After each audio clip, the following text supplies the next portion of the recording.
Hey, we're You're live. so you're so lucky. You're so lucky I didn't start that. Okay, but Hey guys. but yeah, welcome to episode 2 of Project Stars. You got a lot of people. Actually, I received a lot of messages from my friends that are like, "When are you guys gonna do another episode 2?" Oh, No, really? I gotta hear your opinion about Overwatch. I gotta hear your opinion. I'm like, all right, Oh my god, we have people fine. listening to us. Holy Right. smokes. Yeah, right. It's the Right, first so, minute, don't curse. Yeah, honestly, and I have my 2 co-hosts. I'm gonna start with Right. the Cross Platinum, the Twitch streamer. You know, he thinks he's better than us. I'm just kidding. Whoa! Wait. I only hit 421, But yeah, say, my guy. say what's up, Alex. Yo, what's good, y'all? It's Cross Platinum here, back with you with another podcast. That's how I do all my intros. Sorry, y'all. All right, let's get back into Don. Right, and then we had Spanky Unasty, who just got his his capture card and new headphones. Boy. And so yeah, he just set it up. How you doing, Don? Bye. I'm doing all right. Yeah, back again, do another podcast with with my guys. Yeah. What the No, fuck? yeah. Yo, check out his Then- stream. He just did Into the Gungeon. He did, and it was, and he made me buy it because I'm like, this game actually looks really fun. Oh, you And- never had it? Yeah. Oh, Yeah, yeah. he did. I watched him playing it. I'm like, Dude, I used to play that I all love the this time. game. I hate it. I never beat the second it's because I wanted a physical copy of the Oh. Nintendo Switch one, but the problem with that is it's like $60, but digital codes are a limited 15. run games. Yeah, I hate so, limited runs. I ordered from them the Scott Pilgrim stuff. We're not even at the episode right now. I'm just talking about limited run. It took them 2 years to deliver my product. I'm 2 never years. order it. Never Still ordered mad. it. Yeah, I ordered the Scott Pilgrim the day it came out. I remember the day of the stream when me and Leon streamed it. All of a sudden, I was like, all right, I'm gonna order that shit. I forgot that I ordered it, and it notified me by the end of the year, like, hey, your thing's in the works. I'm like, in the works? When did I give you guys $95? And after that, by the end, I got the pins. I gotta say, the pins are in great quality. Thank you for the pins, I appreciate it. But that sweater was too small for a large. That was too small for a large. So my advice to y'all, don't order clothes from these limited run games. They are ass. All right, moving on. all right, yeah. So it's been about maybe 2 months ever since we did the first episode. So a lot happened. we gotta do monthly. Yeah, but literally, yeah, monthly. A lot of things happened. And first, I want to start with shit, and I cursed. No, you're good. It's 2 And, minutes in. First minute. Okay, yeah. So You can't we're gonna curse start in the with first garbage. minute. We're gonna start with garbage. So let's start with the state of play. Sony had a state of play the same day Nintendo had a Nintendo Direct. This was about 20 minutes, I think. 20 minutes, around there. yeah. And they released some good things. There was some bangers. So I'm gonna run through what they released.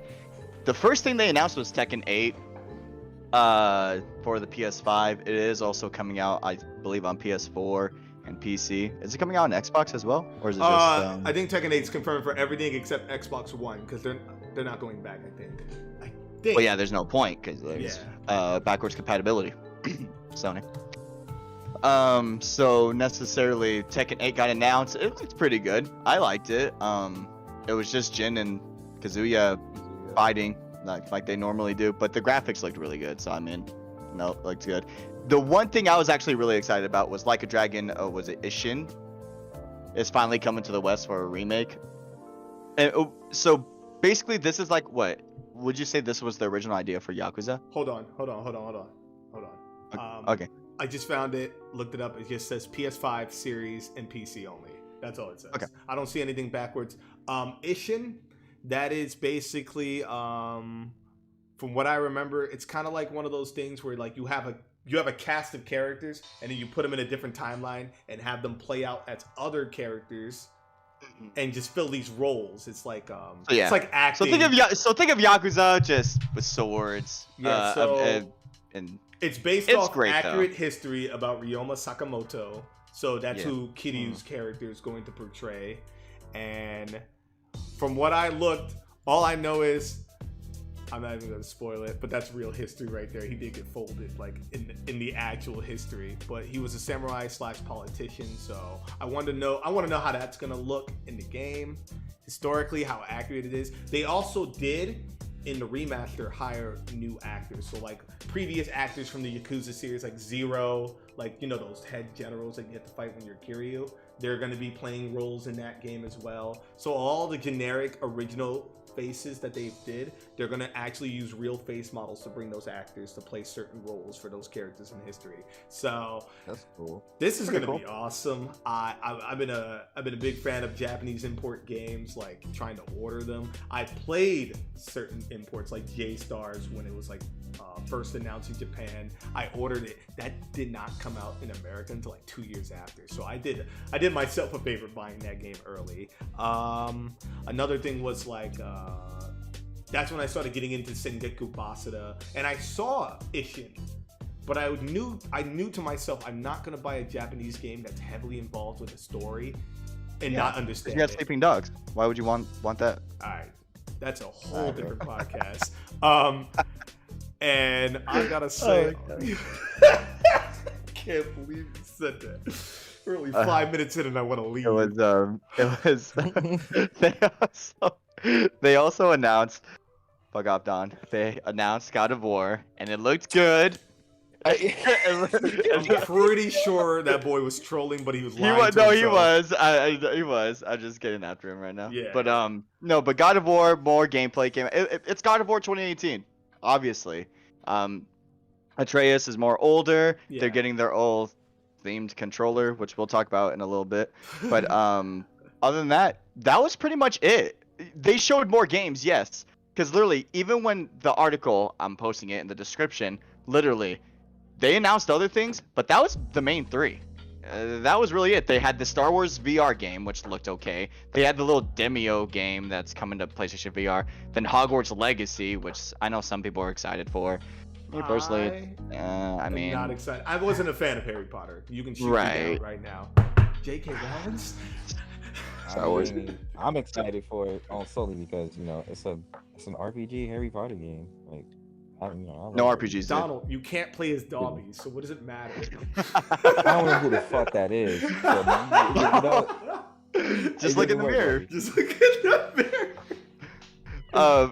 And then there was Pacific Drive. What was that stupid VR driving game? Oh, dude, that driving game. I was that's sitting there like, okay, so when's he gonna get out the car and fight? Like, I want to see some shooting. Right. He was in the car the whole time. I'm not gonna lie. I like looked away from it. I didn't care. What do you mean? I just don't like driving games. I don't like driving in driving games. I don't like driving What the games. hell? I don't like driving games, and I don't like card-based games.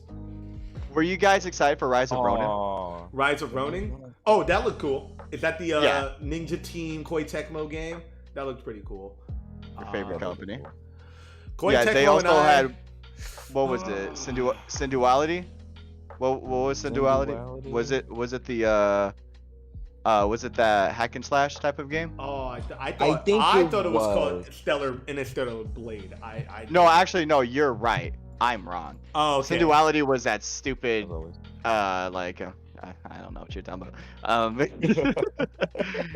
right, 20% of the time. Okay, yeah, no, someone's correcting you right now. Yeah, in no. chat.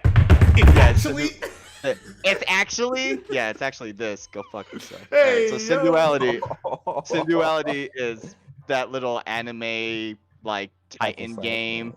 No, it was like that little Titan game. It was when you're in that big ass robot. Yes. With the kid with the bowl cut, and he's talking to like that anime girl the whole time. And I don't think the one. that. Yeah, oh no, yeah, it's easily skipped. Oh, I'm not have to go. Stellar Blade, the one you're talking about, think of a hack and slash game, that's think of hack and Bayonetta. slash. Bayonetta, but think of Haruka Bayonetta from from Yakuza 1. Yeah. Yeah, okay. And then they talked more about Can you PlayStation Stars. type the name Whatever. for me so I can look it up? Because I don't even know how to spell it. Stellar Blade. Yeah. No, not Stellar Blade. The other game you were talking about. Oh, SYN. Okay. DUALITY. Yeah. DUALITY. Oh, thank you. All right, Yeah. cool, I got it. But yeah, and then Rise of the Ronin. That's it. Oh, yeah, I remember this trailer. I didn't. Yeah, right. Is that? Now that looks interesting. Right. Yeah, I That don't looks know what this game's supposed to be, but I'll put it on the curiosity list for that Synduality. I think that's interesting, but not like a pickup day one. So They're giving me it was Deus Ex Machina. it was okay because even something like God of War, we already knew about it. Hogwarts Legacy, we already knew about it. And Tekken 8 was pretty much teased. Yeah, man. So What are your guys' grades, Don? Like, was this great? Was it good? For PlayStation, I give it a 7.5 out of 10. Oh, you're being solely nice. because I'm being nice solely because I got to see some decent gameplay of God of War, and I got to see Tekken 8.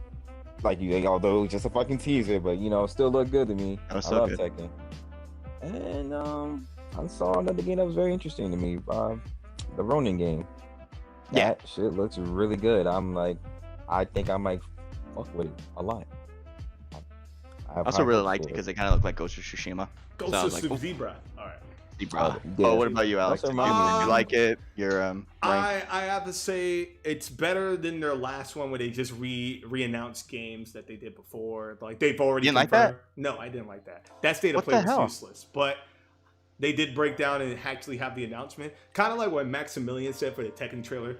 I wish they just did the tease earlier and did that trailer for Evo, because that would have been even more hyped with all those people watching. They should have done it like that instead of just teasing it like get ready for the next battle. But I All gotta those say, nerds in there. Kazuya looks good in that game now. He looks amazing. It is shown they are not using any assets from before. They actually look like next gen. Kind of like you could tell like the similarities between Tekken 6 and 7. Dude, it's uncanny how they look now. They look like they belong on the PS4, PS5 now. What would you rank it? I give Out it of 10. I give it a 6. Only because they did drop in those new games. Like we got to know about Ishin, stuff like that, and Stellar Blade looked interesting again.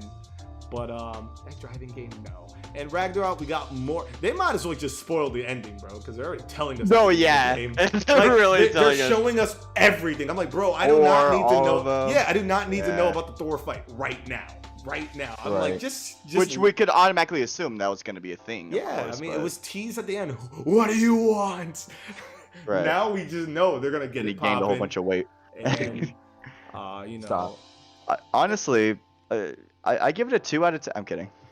I just want to make Sony fans mad. I Nice. give it honestly a 6 out of 10. They showed things that were good to give it pretty much like a passing grade in this state anyway. But yeah, 6 out of 10. They showed good things, but the rest of it was kind of like you could forget it. If you saw like 1 or 2 ads about these games, pretty much okay, you basically saw it because everything else was just. Wait. Now- Was Rise of the Ronin the one where like you're the samurai, but you got the gun too, and you can like. As I well? believe He so. had a Yeah, gun in that trailer? I think I don't remember. I think that was Ishin actually. And I know Ishin because that was Kiryu, but I swear I thought Rise of the Ronin had a revolver as well. I remember. They that were voice. Either way, mad I samurai liked the gun. gameplay. Yeah. I liked both. I'm gonna look it up. But, I'm gonna look at yeah. the trailer while we're talking. Either way, 6 out of 10. I did like it the was character decent. models. No, at first when I saw the trailer, it reminded me of Tokiden at first. I was like, Yeah. oh, it was Koei Tecmo. I'm like, oh, Tokiden 3. Nah, it was No, way yeah, off. that's what I I thought. was I'm like, way oh, off. finally. I'm 'cause like, I know you were Neo just talking 4. about It's it. like, Yeah. yeah. So Oh yeah, dude, we have to get guns in this game. There is guns in this. we'll talk about this is just a side note, I guess. So they released that like official controller for God of War, and it looks so terrible. Because there was so many fan. I'm gonna try to find the fan made one. I think either you sent or I sent. You sent it. That's why I said Okay, I we should sent talk it, yeah. about it because it was hilarious. Yeah, Um, and the difference is just so amazing. I think it's actually kind of not really crazy, but amazing what fans can do with the art, and then the companies can take or at least give like a thanks to Credit. whoever, give credit to the fans, and then they just make something totally garbage. And it just looks so typical. Like, oh, of course that controller looks like Yo, that. you gotta It's drop probably the gonna be like images 80. Comparing. Oh no, I'm contrast. going to. Yeah, I'm 'cause literally that going controller, to. Don't when I saw worry. it, because when I saw the trailer, I'm like, what is this? What is this? And then I see the controller being formed because Steven was like, yo, that's a controller. I'm like, no way. And I'm like, no, you're right. Oh no, you're right. Oh, this controller, it was just a bad. It looks like a Monster Hunter controller. No offense, like it looks Don't say Monster that, Hunter is dude. blue, and it's like this is not Kratos red. Don't They say could have that, done bro. with I'm any casting other it. design of God of War. I like that old God of War like fan made one where it's like the controller was like the ash, the red marking of his like mark, and then the white. and then the grips were like his shoulder pads and shit. I like those little fan-made custom ones that I've been seeing. But nah, that controller is very disappointing in design. That advertisement space was worthless. I would better off if you just end the trailer and just say, "Oh, it comes with controller if you pre-order," and that's it. Right. You did not have to build up the hype. That was not hype. The commercial was more hype than the remote. No, seriously.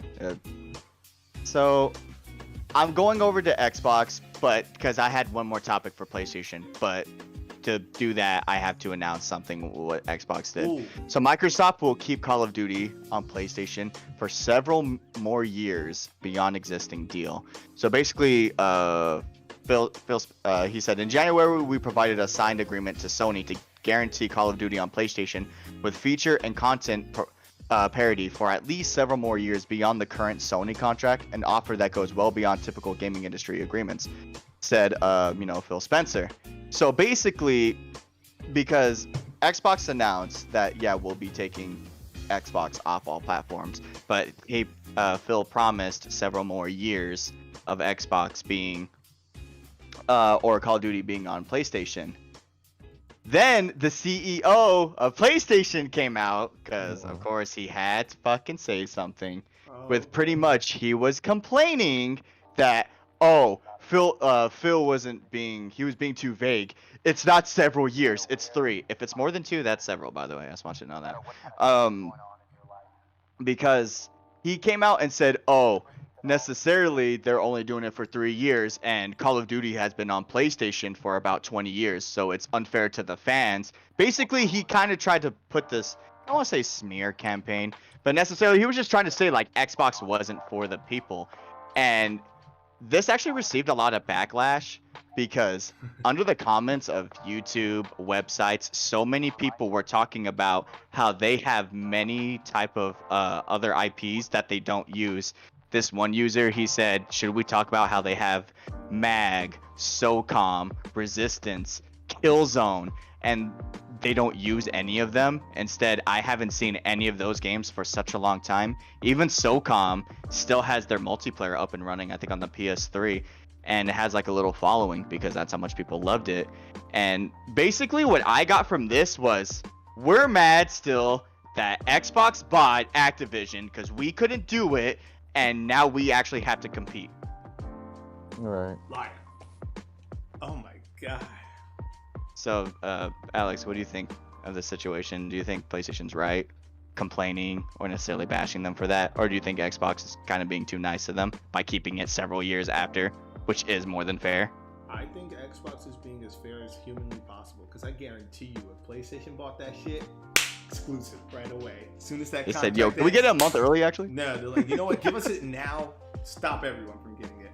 I'm only saying that because, like, look what happened to Street Fighter 5 and how many people were disappointed because they couldn't get it on Xbox. I didn't know it wasn't on Xbox until, like, many years later. I was like, oh, shit, it's not on Xbox. I remember, that was one of the bragging things. But Xbox is being fair because, again, a lot of players are on PlayStation for Call of Duty. They even admit it themselves. Why would you give up that revenue? Kind of like Minecraft. Why would you give up all that money? It's the most sold game out there. Why would you just make Minecraft only on Xbox? You give it to everyone, you will forever make money. So I think that's their plan because they don't want to lose a market. Why would anyone want to lose a market?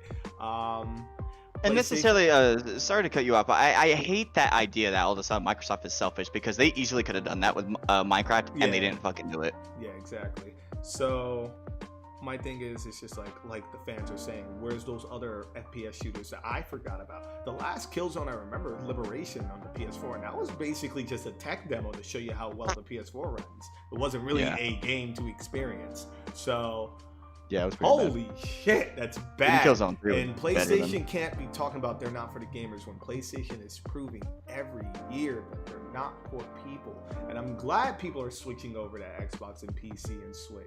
Like, just stop. Like, play your PlayStation for the exclusives, y'all. Just grab the day one picks that you want and walk away. You don't gotta do it. If you play all multiplayer games, and cross progression is a thing, there's slim chances that PlayStation will allow it. So they can't be sitting here talking about they're for the gamers when they took away my Paladin saved account. They robbed that from me. and now I gotta He start said this over. in the first episode, by the way. I am still hurt. Oh. He's gonna take this to the grave. Oh, dude, like, yeah, it took a lot. It took a lot for us to move on to like stop playing DVD on PS4 because there was just so much to like look back on. It took a lot. I can't wait to shit on that game later in this podcast. Yeah. But what about you, Don? Do you think they're being fair with Sony? Do you think they should have gave them more time? I think they're being slightly unfair, bro. Yeah, excuse me, I'm gonna punch our co-host. Yeah, my bad. My bad. Let me get it. Nah, I'm kidding. Well, no, I think Microsoft's being absolutely fair, man. You know, PlayStation had that fucking game for years to come.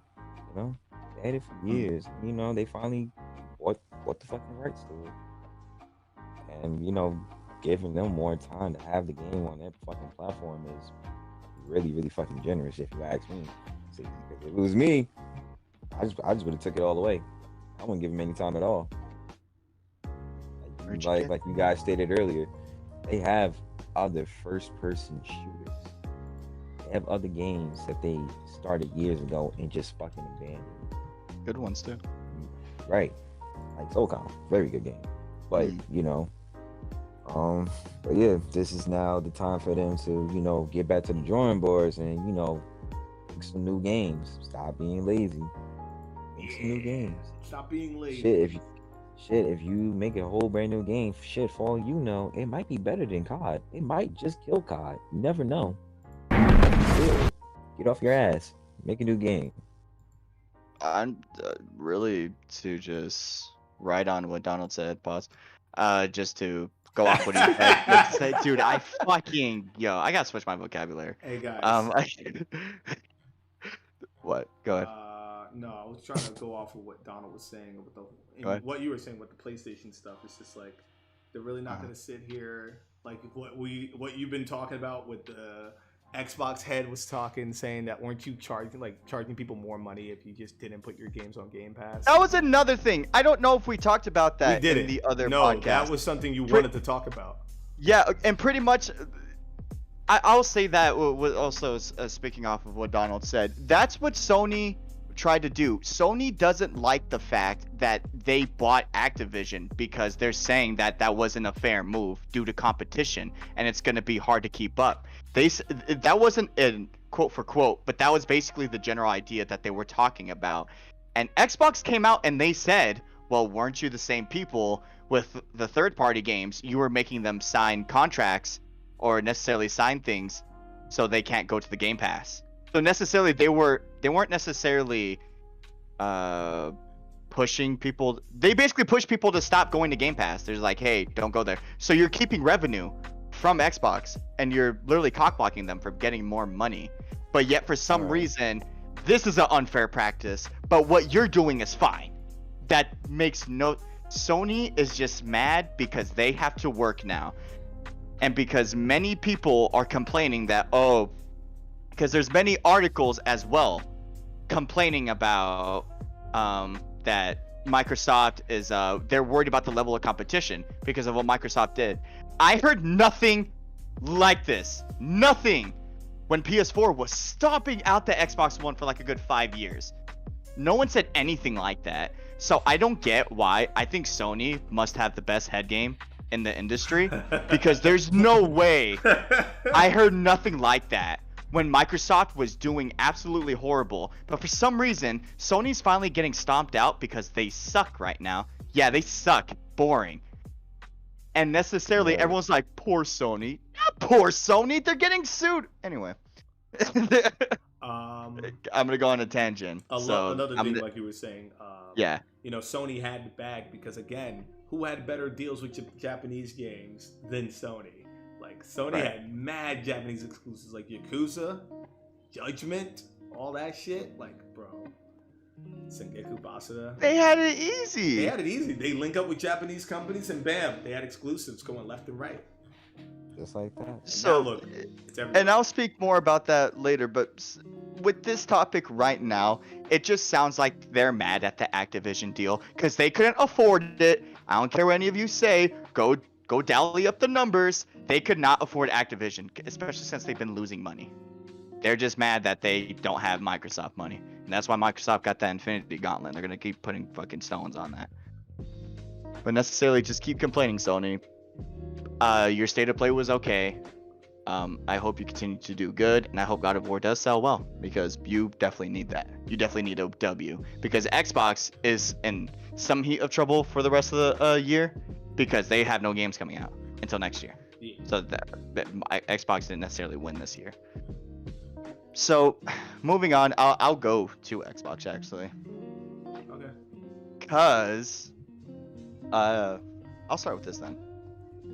So all those Activision games, speaking of that contract deal, Activision games are actually going to the Game Pass. So Overwatch, even though it's already free, it's going to the Game Pass. Call of Duty going to the Game Pass. Diablo going to the Game Pass. Oh, man. Probably more are going to the Game Pass. That was just, you know, the big three, if you will, that were coming. You know, the bigger games that were coming out right now. So necessarily, we're gonna see all these games come out. I don't necessarily, most likely like next year, you know, when the deal actually fully goes through and the Sony contract expires. But necessarily, do you guys like that? You like the fact that we might be getting older, you know, the older Diablos, the older Call of Duties? You can go first, Alex. I actually look forward to when Microsoft buys the company, because I do get tired of, like, you know, downloading an Xbox Game Pass game and it expires, like, you know, I say it in a fair amount of time too. Like, some games expire in a year, and that's really good. When you want to play a game, it's there for the year. I love when they buy it, because you never have to worry about it leaving. It's not gonna leave. So we're getting all the games you're saying, even more. Aren't we getting Crash and Spyro? Isn't that owned by Activision? We might. I'm just going off these 3 titles right now. Yeah, I was just saying, like, because they confirmed it. More IPs, dude. We can definitely get more. StarCraft's like, never played it. Yeah. Or we might get that Blizzard collection too, man. Holy shit! There's a lot of games we're about to be getting. Xbox Game Pass about to look good with them old games. So yeah, I'm all for it. And just a disclaimer to everyone, so we don't get like people wilding out on us. We don't want like companies like this to fail. We just want them to be consumer friendly. Sony has proven that they are not consumer friendly, so we are not going to keep supporting them that heavy. That's it. There was nothing. We don't want this company to fail. We don't hate you if you got a PlayStation. We're just giving you advice that they don't care about you right now. Right, and necessarily that's a thing. I'm a gamer. I'm staring at my PS5 right now. It's kind of collecting dust, but I'm staring at it right now. Okay, Mr. PS5. Sorry, my bad. Okay, Mr. PS5. Why are you flexing? Look at my PC. Look at my PC. Look at my PC. Fucking guy. But necessarily, I was a Sony head, and I still play the PlayStation. It's just I only get the exclusives on it. But necessarily, that doesn't mean don't want it to fail. It's just, it's your turn, Sony. You're doing shitty. Microsoft got shit for a long time. So did Nintendo because of the Wii U and what they were doing for all those years. And now both those companies are doing good. You're not. It's your turn, and I don't think people should be biased for it. But for some reason, when it's Sony's turn, all of a sudden, no, they're doing good. They're doing good, even though they increased the prices because of inflation. But and no one else did that. But what do you think, Don? Do you think this is a good thing? What games do you want for it to come? Diablo. I love Diablo. Yeah, they confirmed it. Exactly. That's all I'm really excited for. I don't give a fuck about Overwatch. I don't give a fuck. It's garbage anyway. What do you mean? But what I mean is, look, I just don't like the game. I genuinely just don't like Overwatch. But Diablo, what Call of Duty? You don't like Black Ops 2? Yeah, I mean, it's there. Well, I like the zombies. I love the zombies. So, you know, that's something to play whenever I'm tired of Diablo. But Diablo. That's not one of the best Call of Duties ever, bro. Hey, using that tone, shut the fuck up. Anyway, but I'm very excited. I finally get to play Diablos 1, 2, and 3, and fucking more though, because we're not playing that shit. But finally get to play all the Diablo games all on one console. Yeah. Again, and it's here to stay. I cannot fucking wait. I think it's going to be great. It's going to draw in more people. Yeah. Buy the Game Pass. It's super exciting. Buy the Game Pass. Speaking of the Game Pass, before I go to more Overwatch, it's about the Xbox Game Pass family plan. So yeah, they finally came out with a little family plan, which is good because I was wondering. I'm like, I mean, Nintendo's got one. Y'all got one?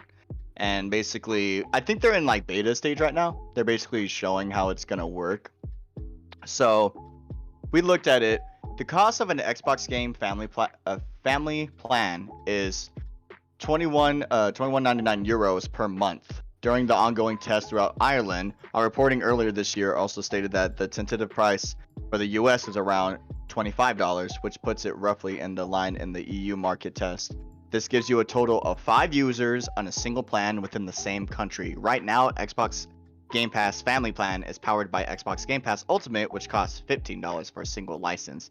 If you split the cost between all 5 licenses, you're essentially getting Xbox Game Pass Ultimate for $5 per month instead of $15 per month. So, Don, do you like that? Do you like the fact that because we're not spoiled like Nintendo. At least Nintendo did one good thing with the family plan. It's a year, right? Right. So, do you think that's necessarily a bad thing that they didn't make it a year? I personally don't think it's really a bad thing. I don't. Like 21 something a year.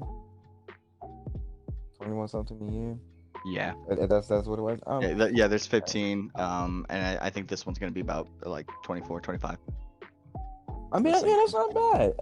That's not a bad price. Because again, if 5 people split it, they're saying you would Yeah, only exactly. have to spend $5 a month. It's a family plan. So whoever Yeah. the hell you're getting it with, I'm more than likely, I'm sure you guys will be splitting it.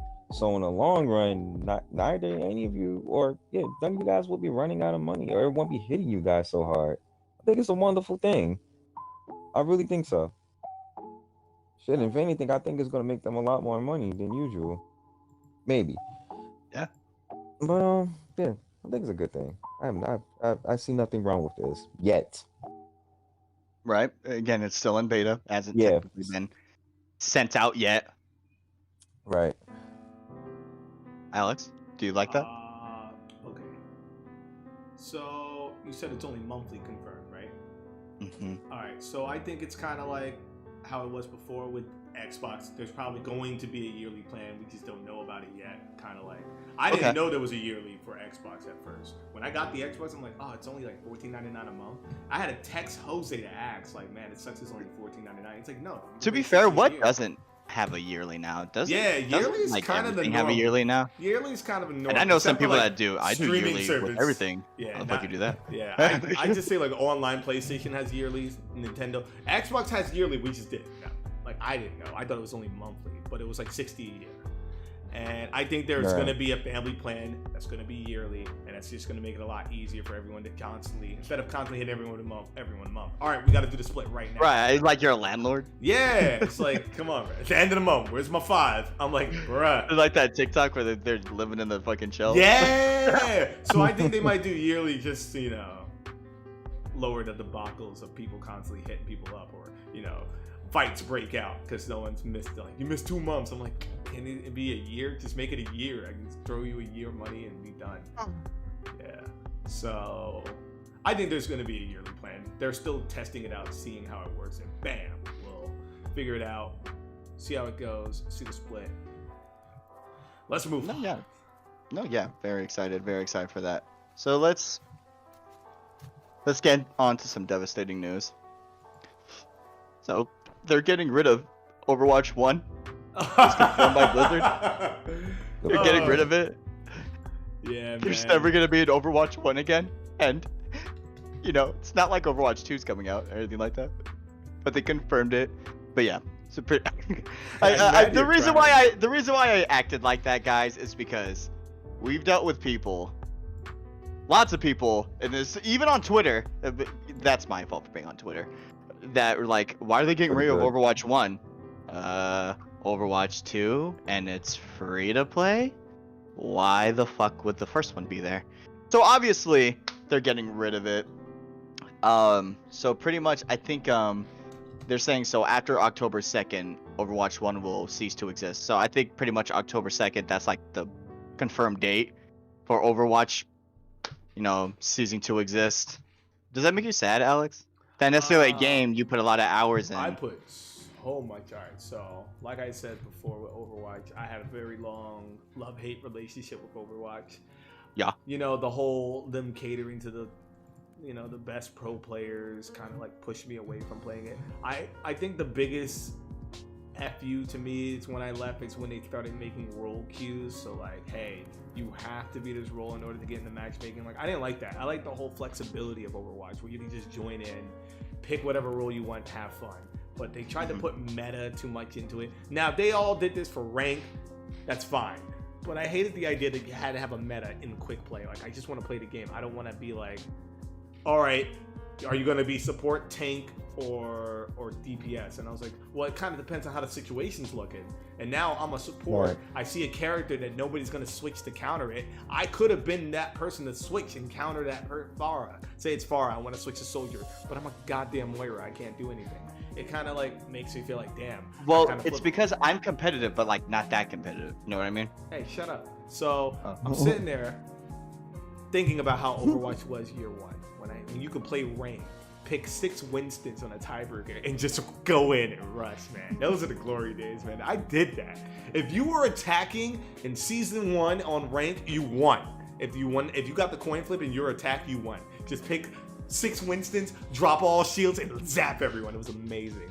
They had too many things to tweak. Again, there were things that were pretty unbalanced, like the 6 Torbjorn sitting in a corner. That was terrible. Or the 4 Bastions, 1 Mercy, and a Torbjorn. Oh my god. Or the old 3 tank meta. The Zarya, Reinhardt, and whatever vice versa, Orisa maybe. Yeah, I don't remember. So there was a time where you can pick up the 3 tanks and just go in. And people got mad because like there's so many tanks in the fight. That's when they started making it 2 tanks, 2 supports, 2 attacks. And I just think that kind of got rid of the fun. It got to the point where you can load up as a support and be like, oh, your matchmaking is going to be less than a minute. But if you pick damage, I've seen it go up to 10. And they try to reward players with priority pass. And if you don't know what priority pass is, it's basically if you do incentives and play like a support, they'll give you like a golden ticket. So they'll be like, you can use this ticket to get in line. And it's like an express, so you can cut people in line instead of waiting the queue time. Fast pass for Universal Studios. But the pass wasn't gonna be used anywhere else. You didn't need the pass for tanks or support. So literally, it was a DPS pass. Like, tired of waiting as damage? Bam, here's your ticket. Here's your golden ticket to play damage in less than 2 minutes instead of 10 or some shit like that. It's terrible. That whole reward, the only thing I like is when hey, if you play support, we'll give you a loot box. Cool. Now they're like, oh, you can get a priority pass ticket. And that just comes to show that you focus too much on your DPS characters and you stop making your tanks and supports fun. It's like, that's why nobody wants to pick tanks and supports. And I know there are people who like it, but again, I just wanted to play Overwatch, pick ready, and just load into a match. I shouldn't have to wait all this time. And then I got bored of waiting. And I got bored. I was like, damn, I should be a support because someone's not healing. Damage Moira or Battle Mercy. And it's just like, fuck. So it sucks that, they're letting go of the whole $60 method and unlockables to the free-to-play. I don't know how the free-to-play mechanic's going to work. So you can explain that. But I can just say, it's free, try it out. You don't like it, we don't have to play it anymore. That simple as that. Blizzard doesn't know what to do. That whole CEO shit gotta go. Like, everyone's gotta go in that studio. Just Xbox, take over, fix this game, and don't let it die like anything else, please. All right, that's all I have to say. What about you, Donald? You sad that it's being shut down? Absolutely, fuck not. I'm glad it's gone. I'm glad it's gonna die. Get rid of it. Because all jokes aside, like you said, Overwatch is gonna be free to play. When I look at the game, it's literally the same fucking game for the most part. Instead of it being 6v6, it's 5v5 now, correct? Yeah. All right, yeah. So aside from that and a few minor tweaks, overall, it's the same fucking game. There's no need to keep Overwatch 1. You're just wasting money at that point. Close it. Plus, it's cross progression. You're getting everything back on the second game. You're not losing shit. You're not losing anything. Get rid of it. So, I'm glad it's closing. Plus, I hate the fucking game anyway. hate it. I really don't watch. I really don't. Man. You're gonna try when it comes. Yeah, you're right. I am gonna try it. No, I'm just asking in general. Oh yeah, hell yeah. I'm gonna try it. Right. Like, especially if you guys getting on that shit, I'll definitely try this. At least I'm gonna get my ass kicked too much. Play with my boy Reapers. If they ain't got skins, I'm out. I was gonna make that joke. I already said it. But it's 5v5. But no, yeah. It's gonna be one tank. I think that's gonna be easier for a lot Reinhardt. of characters. Okay. Reinhardt. Shut up. I'm just saying the problem too was it was really hard to land your DPS ults with 2 tanks because you have to focus on taking down the tanks and then ulting the last 4. Now it's 1 tank. Take out the tank, do your ult. Probably get away with a lot more situations. Like I was a little upset first, but maybe it can work out. It sucks that 2 tanks will never link up again. I'm gonna miss that Roadhog Diva. Like about 5 tank. You like that? I'm kidding. I mean, I wasn't surprised. I don't know why some people were mad about that, or just it's silly. Guys, Overwatch 2 is coming out. It's free to play. Of course, it's literally the same game. That's with a bit tweaked up. So hopefully the game ends up being good. But speaking of Overwatch, so now I want to talk about the actual real news. That was just to say it, just so no one's surprised. They got rid of the first one. Well, I mean, the second one's out. But you're an idiot. Okay. So necessarily, let's talk about the first. You know, when someone asks you, want the bad news or the good news? Give me the good news first. All right. So good news first. So good news, they have a new hero. Her name is what? Kiriko? Kiriko? Yeah, it's Kiriko. So basically, Kiriko is the last hero rounding out the competitive games launch roster, making the 3rd Japanese character in the game. This new support brings a high healing output with staggering and lethality too. I didn't even know. I thought she was just a support. So what is she? So what is she? Genji, but a healer? Like, how's it work? This is me being serious. Okay, so she has a protection Sosu, and basically what that means is upon impact, allies in the area briefly become invincible and are cleansed with most negative effects. So any debuff, she cleans it off. So she cleans off the debuffs, and you're invincible, kind of like Baptiste's thing, but it's an ability, I think. Her weapon is kunais, throw projectiles that deal increased critical damage. So I guess damage over time, if you keep getting hit constantly by the kunai, it's gonna keep stacking damage and going higher and higher until you fucking die. You have a swift step that teleports you directly into an alley, even through walls. So you're nurse. So she seems like, from especially the articles I was reading, it kind of seems like she's a healer, of course, but also she could be used as a DPS. I got 3 more. Okay. So we're going to talk about the passive to get out of the way. She can wall climb, kind of like Genji Hanzo. That's... Yeah. Okay. Healing Afuda. Basically, channel a burst of healing talismans that can seek targeted allies. Yeah, so I guess you throw out those little ninja scrolls, and they'll latch on to the nearest wounded. I don't know how that's going to work. I have to look at the gameplay again. But her ultimate is called Kitsune Rush. That's when her eyes turn blue. Summon a fox spirit that rushes forwards, accelerating the movement speed, attack speed, and cooldowns of all allies that follow its path. That's pretty fucking cool. As a support ult, that's pretty good. So your attack speed is moved, movement speed. Bless you. Holy shit.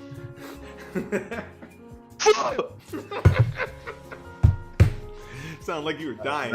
I gotta say, I like the design of the character. Basic skin looks good. We'll see how that. I think the trailer came out, unless it was leaked. But the gameplay. No, it did. No. Like I know the gameplay trailer came out. I don't know if the story trailer is coming out soon. But that was leaked on Twitter. Oh yeah, that's right. The story trailer was leaked on Twitter, so I don't know if it came out officially yet. But interesting healer. I might try her out. Definitely gonna see. Now, what were you gonna say about the whole free-to-play mechanic with her? Like, how are we gonna get her? What are their pronouns? I think this is actual good question because I don't... Why are you so quiet? Oh, I muted myself. I muted myself. I cut the mic. Okay. So, yeah. Oh no. Yeah. He was. No, I was like, that mute button's looking fire. Yeah. So, I guess this is the. You can look at this as good news. I look at it from that side, but I also look at it from the bad news side.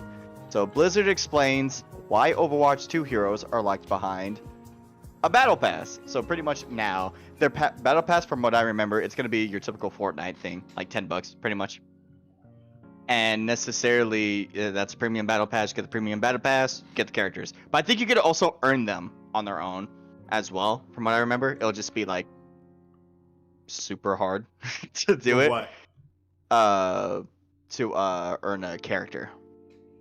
But that's from what I was reading. So, okay. Starting with Kiriko, Overwatch 2's new support hero. Every new character in the game will be locked behind tier 55 out of around 80 tiers. So it's going to be 80 tiers in Battle Pass, by the way. God. This is a 9-week Battle Pass, too.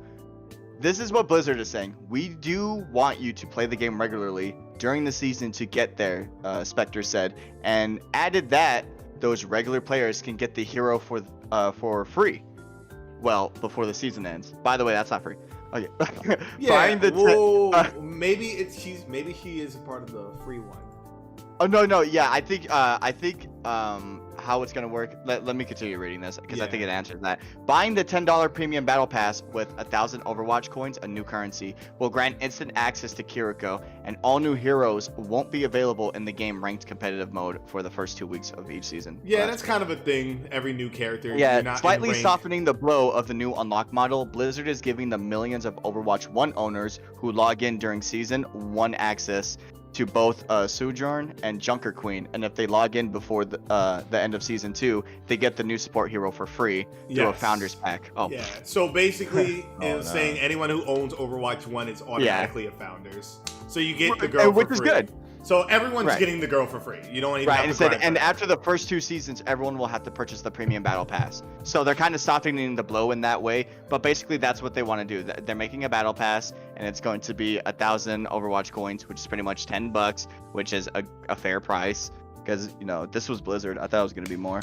I found something else with it. Apparently, I think I from what I'm reading right now is Kiriko. You're saying like the tier 55. I think it might be she's in tier 55 in the free one because it says go premium, get more. So if you get the premium tiers, premium to 80 tiers then. Yeah, I guess if you get, I guess if you get the premium pass, it says you Kiriko's instantly unlocked. So I think you get the hero if you get the premium, like day one. You buy the premium pass. That's why my credit card. Yeah, so if you swipe your credit card, you get the character. But I think if you want them for free, you have to grind, which I think is fair. In a way, that's why I'm saying this is good and bad news. Yeah, it's bad news. I thought you had to buy the battle pass and then grind to tier 55, and I'm like, that's some bullshit. But if it's instant unlock, but I can get the character for free, it's free to play. That's why I kind of don't like free to play multiplayers. But we'll see how the XP, the grind, what Blizzard does, and how Xbox is gonna make it better. Jesus With hearing that though, does that make you a bit more hopeful? I'm very happy to see that they're adding Junkenstein's Revenge, the sequel now. So it says here the limited time event is going to be October 25th to November 8th. Junkenstein's Revenge, the Wrath of the Bride. We're finally getting a sequel. We're not going to fight Junkenstein. Fun, dude. I hated that. I liked it the first year when I played the Halloween event, but holy shit. Doing that 4 years in a row with only slight tweaks is boring, Blizzard. That was a lazy route. But I see they're trying their hardest to make a sequel. That Sombra skin in the premium, I don't know if you see it. That's some cyberpunk shit right there. Yeah. It's got a fire. But we'll see. Hopefully, if they do get my attention back, then I would love to try it again. But again, they're going to be adding all the maps. So it's not like you're going to be losing anything. It's just everyone's getting an update. And let's be glad that the rumor's finally over. We do not have to pay for Overwatch. That was the biggest turnoff and why a lot of people are like, I'm not trying to pay for the same game. We don't have to pay. We can just keep playing. Does that make you hopeful, Don? That you see them doing like this? Looks like Microsoft is already giving them influence. Not that hopeful. A little too hopeful. Okay. The only hope it gives me is just I'll try that game maybe more. Right. On my own. I guarantee you, Bobby Kotick did not want that game to be free. Oh no. He wanted us to pay. That man is shitting his pants. You know that motherfucker wanted to pay because they were like, we'll discuss the price later. That's what they said. He wanted it. Yes, he wanted us to pay for that. That was looking like a $40 upgrade. If you and I'm not letting it go, by the way. that all of you fans were ready. You were ready to buy it. There was a lot of you wanting to buy it. I know it. I saw it. I read it. We know someone just like that. You guys were ready. Some people even, to get that beta? What, they spent 40? Yeah, you had to buy $40 for the founder pass. I know, like, exactly. So a lot of people refused to do that. I was like, it's gonna be free. Why would I give you $40 fucking to play it for like a week? Hell no. Exactly. Beta should have been free. Shouldn't have been a closed beta. Should have had everyone be able to try it. See, it's the same game with a few new characters. The only thing I was mad about is just like I was just like, oh my god, I have to buy 2 to get new characters because I stopped playing because I was bored too. The last character added was Echo. That was a long time ago. You like that? No, I actually like Echo. She's very interesting, but I'm hoping the lifespan of Overwatch is really like long. I want it to live. Like, I want this game to be like it was in 2016 when it was dominating the multiplayer market. It was fucking amazing. I do not want. Actually, it wasn't really dominating. I think it was the only thing out at the time, so necessarily it wasn't really that. Bro, that shit was amazing. Yeah. Look at Battleborn. That shit died the day Overwatch came out. Battleborn. I miss Battleborn. It's like Battleborn. I saw that shit at 5 Below one time, and I cried for it. Battleborn did not deserve that, but they released. Yeah. They did the same mistake any other company do. Release something when something bigger is coming out. You should have waited. You gotta wait for the silent shit, like Respawn, Summer, Titanfall. Yeah. But no, yeah, necessarily. So that's good. I hope this does good. I do hope it does really good. So hopefully that way you can have another multiplayer to play. And but can we just praise? There's finally another support being added that looks cool to play. That looks fun. She looks fun. Yeah. They're slowly making support. I bet you 50% of people will probably use her more for DPS. I guarantee you she's getting nerfed that same month because every time a new Overwatch character comes out and people like it, we gotta listen to the pros. Nerf. Not even the pros, just people complain. Yeah, I know. All right. Yeah. The pros are like, nah, she's too good. Moving on. I actually wanted to talk about this. I did put an article for it. So ever since the Activision bundling or buying, and then Bethesda was first, and then it was Activision. There were some articles that were actually scared. Is Microsoft building a monopoly? For one, before I read some of the article, I think this is very idiotic, and whoever wrote this, shame on you. And if you ever find this, fuck you, because I don't understand how people could actually sit here and say this, because again, I think this goes off of much bias. I think a lot of these fans are Sony fans. I think a lot of these people have Sony, or Sony's in their back pocket, or something like that, or you just have some biasness with nostalgic feelings, because I never heard anything like this when Sony was just tearing through the gaming industry.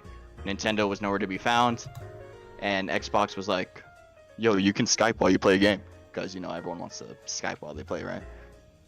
So necessarily, I hated that commercial. It was with Jesse from Breaking Bad too. But necessarily, a lot of people in the article, it's basically stating a lot of people, they're afraid that Xbox is going to keep buying, and especially because Discord, they were afraid that they were going to get Discord as well. I'm paraphrasing, by the way. That's not necessarily what he's saying. I quote in the article, but necessarily that's what he's talking about. He said, with that in mind, a potential Discord buyout certainly seems like another step in Microsoft's quest to world domination. Best case scenario is that Microsoft is simply looking for a versatile voice chat system that has maximum cross-platform compatibility. It would make sense given how Xbox Game Pass is already available on both PC and console, plus the push towards mobile devices with xCloud. It's not like cross-platform play is going to go away anytime soon, and as work-from-home opportunities increase, so too will the demand for voice chat software. It's a win-win for everyone, unless you coincidentally want to create a competing voice chat platform. So necessarily, a lot of people, I also combined it with this as well. Just a lot of people, I've also seen articles, I'll probably include another article too, that a lot of people were afraid, like, oh, what about the level of, because while Xbox made such a great move, such a power move, how I'm afraid how Sony's going to be able to compete for the next years. Again, I have never heard of this. That's what competition is. I am so sorry if this is your first time ever in a competing thing or anything like that. You compete to win. It's a race to number one. And Xbox had the money, the financial stability to do this. And the fact that you people complain about that really shows your mindset, which was weird because you're a gamer, right? So you would think this is a good thing. Or are you really just a Sony fan and you only play PlayStation, which is fine. But necessarily you cannot see this as a bad thing because Xbox is pushing for more of a general consumer-friendly type deal. They weren't before, but they're doing it right now. So I have to praise them because of that, because now you're doing good. But no one had ever said that when Sony was dominating and taking away all the, not taking away, but necessarily having all these exclusives. Yo, man, this is why Sony's great. This is why they're so great. Look at this. Look at all these exclusives. Xbox gets some exclusives, including a company. Bruh, they're building a monopoly, man. What are they doing, bruh? They're just taking everything. I say this to Alex and Don all the time. If this was fucking Sony and they somehow bought Activision, they would be kissing their toes, licking in between them, saying, this is what Sony is, man. They're the kings, bruh. This is why they're number one, bruh. Sony head for life. PlayStation. I'm so sick of people being so biased. You're not a gamer. You're a PlayStation fanboy with 3 free-to-plays and Call of Duty on your device, and you call yourself a gamer. Oh my god. And you might be a gamer, but you're a casual gamer, which is fine. But I don't think just because you don't need an opinion on everything. And in this, it feels like your opinion's invalid simply because it's biased. Don, you go ahead and speak. What do you think about that? What do you think about all the stuff I just said? That was a lot. Donald's like, Monopoly bad. Yeah, Monopoly bad. Don't do He it. just punches through the table. Monopoly bad. Didn't. Oh shit. My bad, Mickey. Overwatch. What the fuck? Jesus Christ. That boy brain fart. He didn't know what happened. Yeah, I really did. That boy really just said everything about Monopoly. It was just like Overwatch. Still. Overwatch. Blame it on Overwatch. I can't stand Blizzard, bro. I can't stand Blizzard. That boy really said. I went back a topic. My bad, bro. No, dead ass. I really No, did. it's because I laid out a lot. Yeah. And the reason why I laid out so much is because it literally connects to what the Monopoly thing is. I think it's such a silly topic. And I think a lot of people who necessarily call themselves gamers, who necessarily support this industry, it's so weird that a lot of people are saying this, but they never said anything about Sony doing any of these things. And while they have all these exclusives and they're doing all these things and they were on top in the PS4 market, no one said any of this. I'm sure some people said this, but the majority didn't say anything like that. What would you say? Oh no, I see what you're getting to now. Trying to get back on track, formulate my own opinion real quick. Yeah. All I got to say is Sony better cut it the fuck out. Stop being some little fucking crybabies. Cut it the fuck out. And that's what I'm necessarily saying. Okay. And as for the fans, y'all better cut it out too and look at what they're really doing. Like, you could be a fan, but don't be fucking blind. Don't be blind, bro. That's what I'm saying. Don't be blind. It's okay to play a whole bunch of games. It's okay to whatever you like, whether it's a show, a movie, an actor, a person, a loved one, a friend. It's okay to call them out. It's okay to tell them, hey, you're doing wrong. You're doing the bad. I support you, but this is wrong. When you're just blindly saying they're great, I know some people looked at that state of play, bruh. Sony with the big moves, bruh, which is not a big move. Tekken 8 is, we already knew it was coming.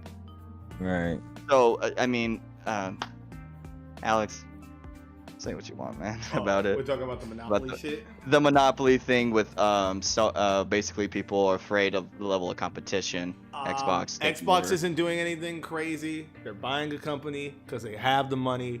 If Sony had the money, Sony would have done it in a heartbeat. Sony doesn't have the money because Sony isn't doing anything with their IPs. And by doing, I mean they're not taking the initiative, taking charge, pulling up some crazy old series and being like, let's bring it back. Let's bring it back. What they're doing is they needed Call of Duty. They were like, we don't need to worry about the FPS. We have COD. We can just release a COD, sit back, make our money. Now Xbox is like, hey, I'm gonna just borrow, like that game I let you borrow, I'm gonna take it back now. It's mine now. Whoa! Can't do that. You can't do that. Gimme. Just And you know what? Huh? You know what? I'm including this with it. Sony is being sued for over $5 billion to $6 billion for PlayStation Store prices. Oh, yeah. And there is an article for that too. Sony's being sued for that over the price of its online PlayStation Store prices, with a plaintiff claiming Sony is overcharging consumers and abusing its position as the primary seller of PlayStation games digitally. As reported by Sky News, consumer rights advocate Alex Neil, the ex-managing director of the non-profit consumer advice organization, which UK is leading the legal action, and said the game is set up for Sony PlayStation. The lawsuit filed with a competition appeal tribunal on August 19th states that consumers have been overcharged for digital purchases of games and DLC, as Sony is charging a 30% commission. With this legal action, I am standing up for the millions of UK people who have been unwittingly overcharged, said Neil. We believe Sony has abused its position and ripped off its customers. Gaming is now the biggest entertainment industry in the UK, ahead of TV, video, and music, and many vulnerable people rely on gaming for community and connection. The action of Sony is costing millions of people who can't afford it, particularly when we're in the midst of a cost of living crisis and the consumer purse is being squeezed like never before. So basically, these guys are trying to spin this narrative that Xbox isn't consumer friendly, even though the Game Pass is here, the backwards compatibility, putting $20 for dev mode, that way you can emulate and play a whole bunch of games on your thing, while these pieces of shit are overcharging you. And they're really trying to come out and they're trying to fucking say that Xbox is doing it. And then some people are saying, no, Sony's right, bro, what the hell, they're taking Call of Duty. They're taking your wallet. They're literally overcharging you 30%. You see that as good? That's consumer friendly? There's a reason. Guys, literally, I think it's after 2016 or 2017. If you bought something off the store, we're eligible to get money back. No. That's just me adding more to the fact that they're pieces of shit and it's their turn to get shit on. And that they're whining at the fact that Microsoft did a power move, and they're basically throwing a temper tantrum at the fact that they're losing. You look like Sarah Williams when she got her ass kicked by that other competitor, and she threw a fit and blamed the ref and basically took the spotlight away from the other person. That's literally what happened in there, all because she was losing. And if you want to defend that position, no, you're wrong. But go ahead, Alex. I literally gave everything out. If you have anything more to add, how you feel about it, are you on the same page? How do you feel about people defending Sony? Do you think Xbox is doing the right thing? I just think it's fucked up what they're doing, because they know they can't get away with this in America, that they're going out of their way to affect all the countries around us. And I know it's not like there's going to be people, oh, it's not in our country, it's not our problem. Like, it can get to our problem if it gets out of hand, especially with the whole inflation. And Sony's response is like, due to inflation, it's just really hard to say this, guys, but we got to raise the prices of PS5s everywhere around the world. That's fucked up. They are doing it in all other places except United States. They're avoiding us because they know we will fucking lose it. Exactly, and it prompted Microsoft and Nintendo to come out and say, well, we're not doing that, so buy us. You continue. Yeah, no, I just think it's fucked up what they're doing to everyone around the world, and I'm not saying that, hey, do that shit to us, but I'm like, what the fuck, man? And people are ignoring it now, but no, I like that everyone's standing up for that.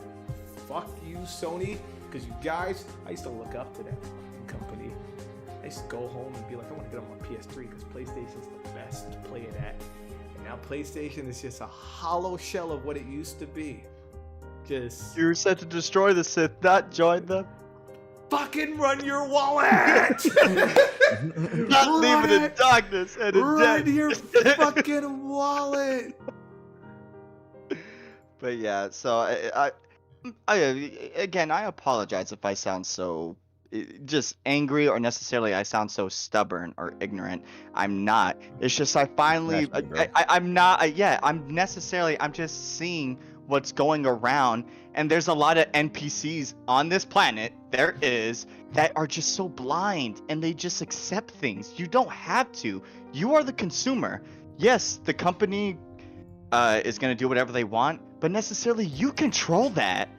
And if you give them your money, that's basically, if 2K came out every year and you know, it continues to be successful, you know why? It's because you gave them money. That's basically telling them they're doing the right thing.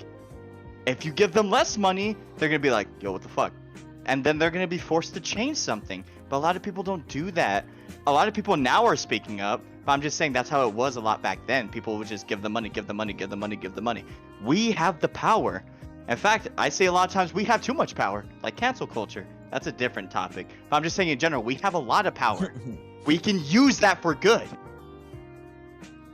And I think that's one of the better things. Listen, man, Microsoft can turn and be selfish like how they used to be when they tried to make Xbox Game Pass or Xbox Gold a bit more expensive, and then people got on their ass and they said, you know, actually we're gonna keep it and we're gonna make it free, like the free-to-play games. You don't need it.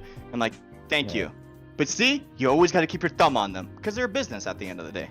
Yeah, we're not gonna be dick riders. So I'm not saying Microsoft are all these, oh, sweet angels. No, they're just doing what's right now. And keep your thumb on them, because if you don't, they'll turn around and they'll try to scam you. Yeah, so that's why it's like, it's not a good thing that they changed their mind. It's expected. It's expected. No, we weren't gonna sit there and take that 120 a year. You must be out your fucking mind to think the thing you want to do during a crisis, during a time where people are having a hard time making lots of money. Let's charge them more for the entertainment purposes. Netflix is like, yo, why does no one sub to us? Because people would rather pay their rent than pay $20. They're like, hey man, you want Stranger Things? Yeah, give us Eddie. Yeah. So, moving on. Let's go to the best company right now. Ooh. The best gaming console right now. Oh, sorry. I was looking up a random. Guys, I didn't know you were gonna act. Roster for Street Fighter 6 with the launch roster. Oh yeah, that one's good. Oh, and, dude, the best console? Wait, I'll take over. We're gonna be talking about the best console. Google Stadia. I've been asked to leave the stream. So I'm finally taking over. Cross Platinum's no longer in Project Stars. Hey, it's just me. Get these haircuts off me. Fuck. But no, on a serious note, Nintendo Direct was about a few days ago, about a week ago, something like that, and that was 40 minutes. It's in Japan, right? So usually they do it really early over here. So it was like 7 a.m. right here when it fucking started. I was literally working and like, watch the Nintendo Direct. I'm like, oh shit. All right. And there's a lot of games that give a rundown. Go ahead. First things, we're gonna talk about the little games to get them out of the way, and then we'll go to the big games. So little games. It Takes Two is being ported to the Switch. Congratulations, Whoopi. Right. Fatal Frame, the Japanese exclusive, is now being thrown over into the America's Switch. So exciting. That's cool. Fatal Frame Mask of the Lunar Eclipse is what it's called. You have the expansion Wave 2 pass for Xenoblade 3. I didn't even know they did a Wave 1. That's how so far behind. The game Donald's looking forward to, SpongeBob SquarePants, The Cosmic Shake. Yeah. Fitness That's really exciting. Boxing Fist of the North Star edition. Yay! You and Bonds are like, I gotta play it. I thought that was hilarious when they had a 4-player indie game called Oddballers. They're bringing Tunic to the Switch. That was already on Game Pass if you haven't tried it out yourself. Front Mission remake, so they're remaking the Front Mission series. This is when it starts to get all farmer simulated. So Stories of Season, A Wonderful Life, which is basically the second title cover-up for Harvest Moon due to copyright. Let's see. They've announced the first Splatfest for Splatoon 3, which is the question everyone's asking. If you go to a stranded island, what would you bring? Gear, fun, or food? Team Gear over here. Fun, bro. I'm so fun, dude. Octopath Traveler 2 sequel has been confirmed. trailer's been released. You get 8 new characters with 8 new stories, and it seems to be a little bit more like, immersive with the character development. You got Fae Farm, a Switch exclusive farming sim RPG. So that's a nice game to play with your lady. You get the little farming side out, and then you're like, come on, let's go to the dungeon. I want to fight, but I want to farm. I want to fight. Let's go to the dungeons. The Rhythm Heaven Final Fantasy, which is also going to come with DLC songs from various Square Enix games, like Nier Automata. So, baby. Oh, wrong game. They dropped more gameplay for Mario Rabbids Sparks of Hope. We're not even halfway through. Let's just say how amazing of a job Nintendo did. All right. Yeah. Can we just really say how awesome they're already doing? You see how this is already better than Sony's? Yeah. Literally, half these games are already excited. It's not. We didn't even get like to the whoa, we're not the even amazing half. Yeah, game. I'm breaking down the indie and small little announcements. Ruin Factory 3 Special Edition's coming out on the Switch. They dropped more facts about online expansion pack. We don't talk about that because emulators. Various Day Life, Factorio. They are also bringing Eve into the Switch. And if you haven't played Eve, it is a old RPG Maker horror game where you play as Eve trapped in an art gallery who gets trapped into a museum where art comes to life and tries to kill her. Multiple endings to get. Really fun game if you haven't tried it. And it's going to be a little bit updated graphics because the developer actually came back and reposted the game on Steam. So look forward to that. Mario Strikers is coming with 2 new characters. They're adding Paula, or was her name Pauline? I don't remember. And Diddy Kong. Yay! Diddy Kong. Diddy Kong. Unfortunately, the online is probably still so. Yeah. They added Alteria Riza, Alchemist of the End of the Secret Key.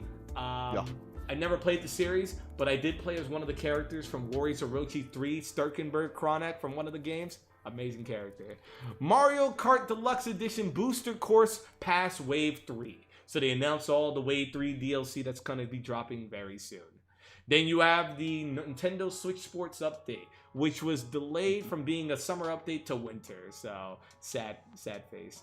Also, I think they announced a mobile game, Pikmin Bloom, but we don't talk about that. Let's talk about Pikmin 4 has been confirmed. They just said the title's been announced. I didn't know there was 4. I never played Pikmin. I got a curiosity for it. I will try it out. I will let you guys know what it's like.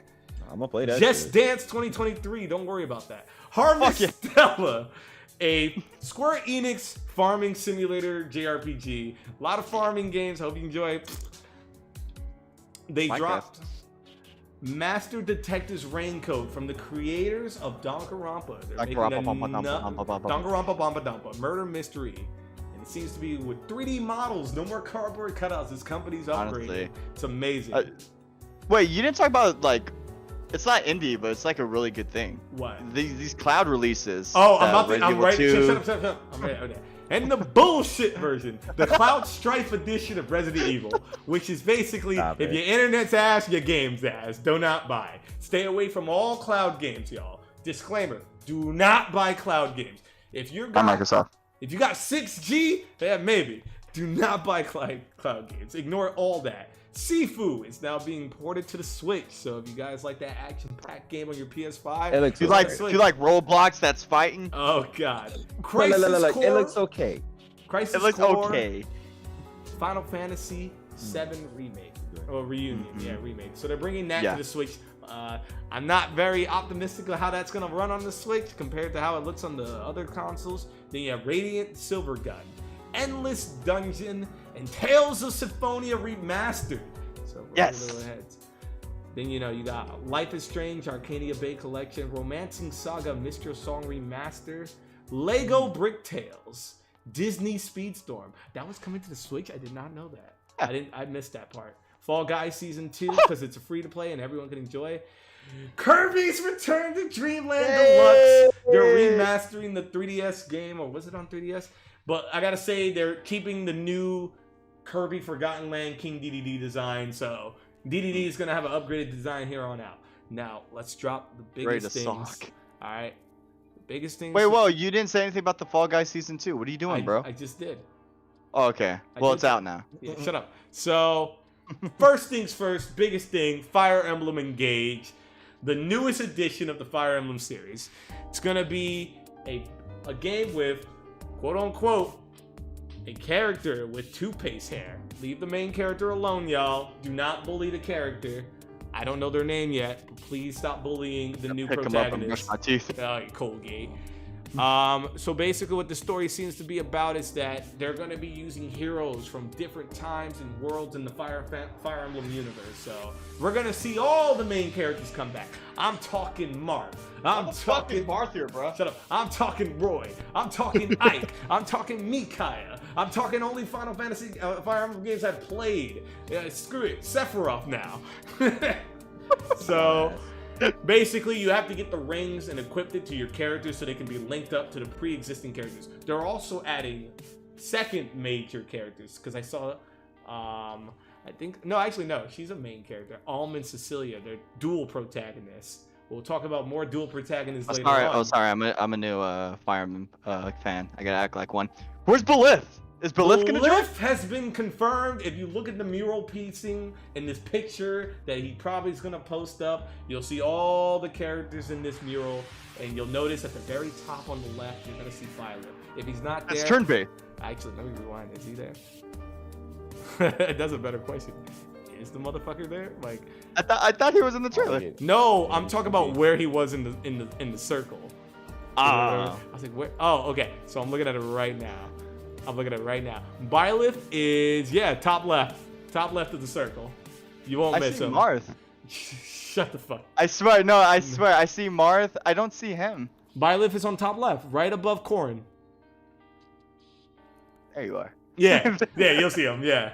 So that's the one big game. Hope you guys ready for that little tactical turn base. That's gonna be awesome. Comes out January 23rd. Second thing we're gonna talk about, where is it at? Because I know we have to talk about it. Bayonetta 3 gameplay again. Looks beautiful. Bayonetta's just charming as always. We gotta talk about that. Give her the love she deserves. Finally. So good. Comes out in October, like 28th, somewhere around there. Yes. It's good because a lot of people were complaining. A lot of people were giving Nintendo shit. Actually, when is it gonna come out? Yeah. When is it gonna But come you know out? what? When is it gonna come A out? rush game will never be good. What is it? So, no, a rush game would never be good. So it's Exactly, good time they so- delay it, make it great, so you'll never forget this experience. And last but not least, they finally are talking about The Legend of Zelda Breath of the Wild 2. Tears of the Kingdom.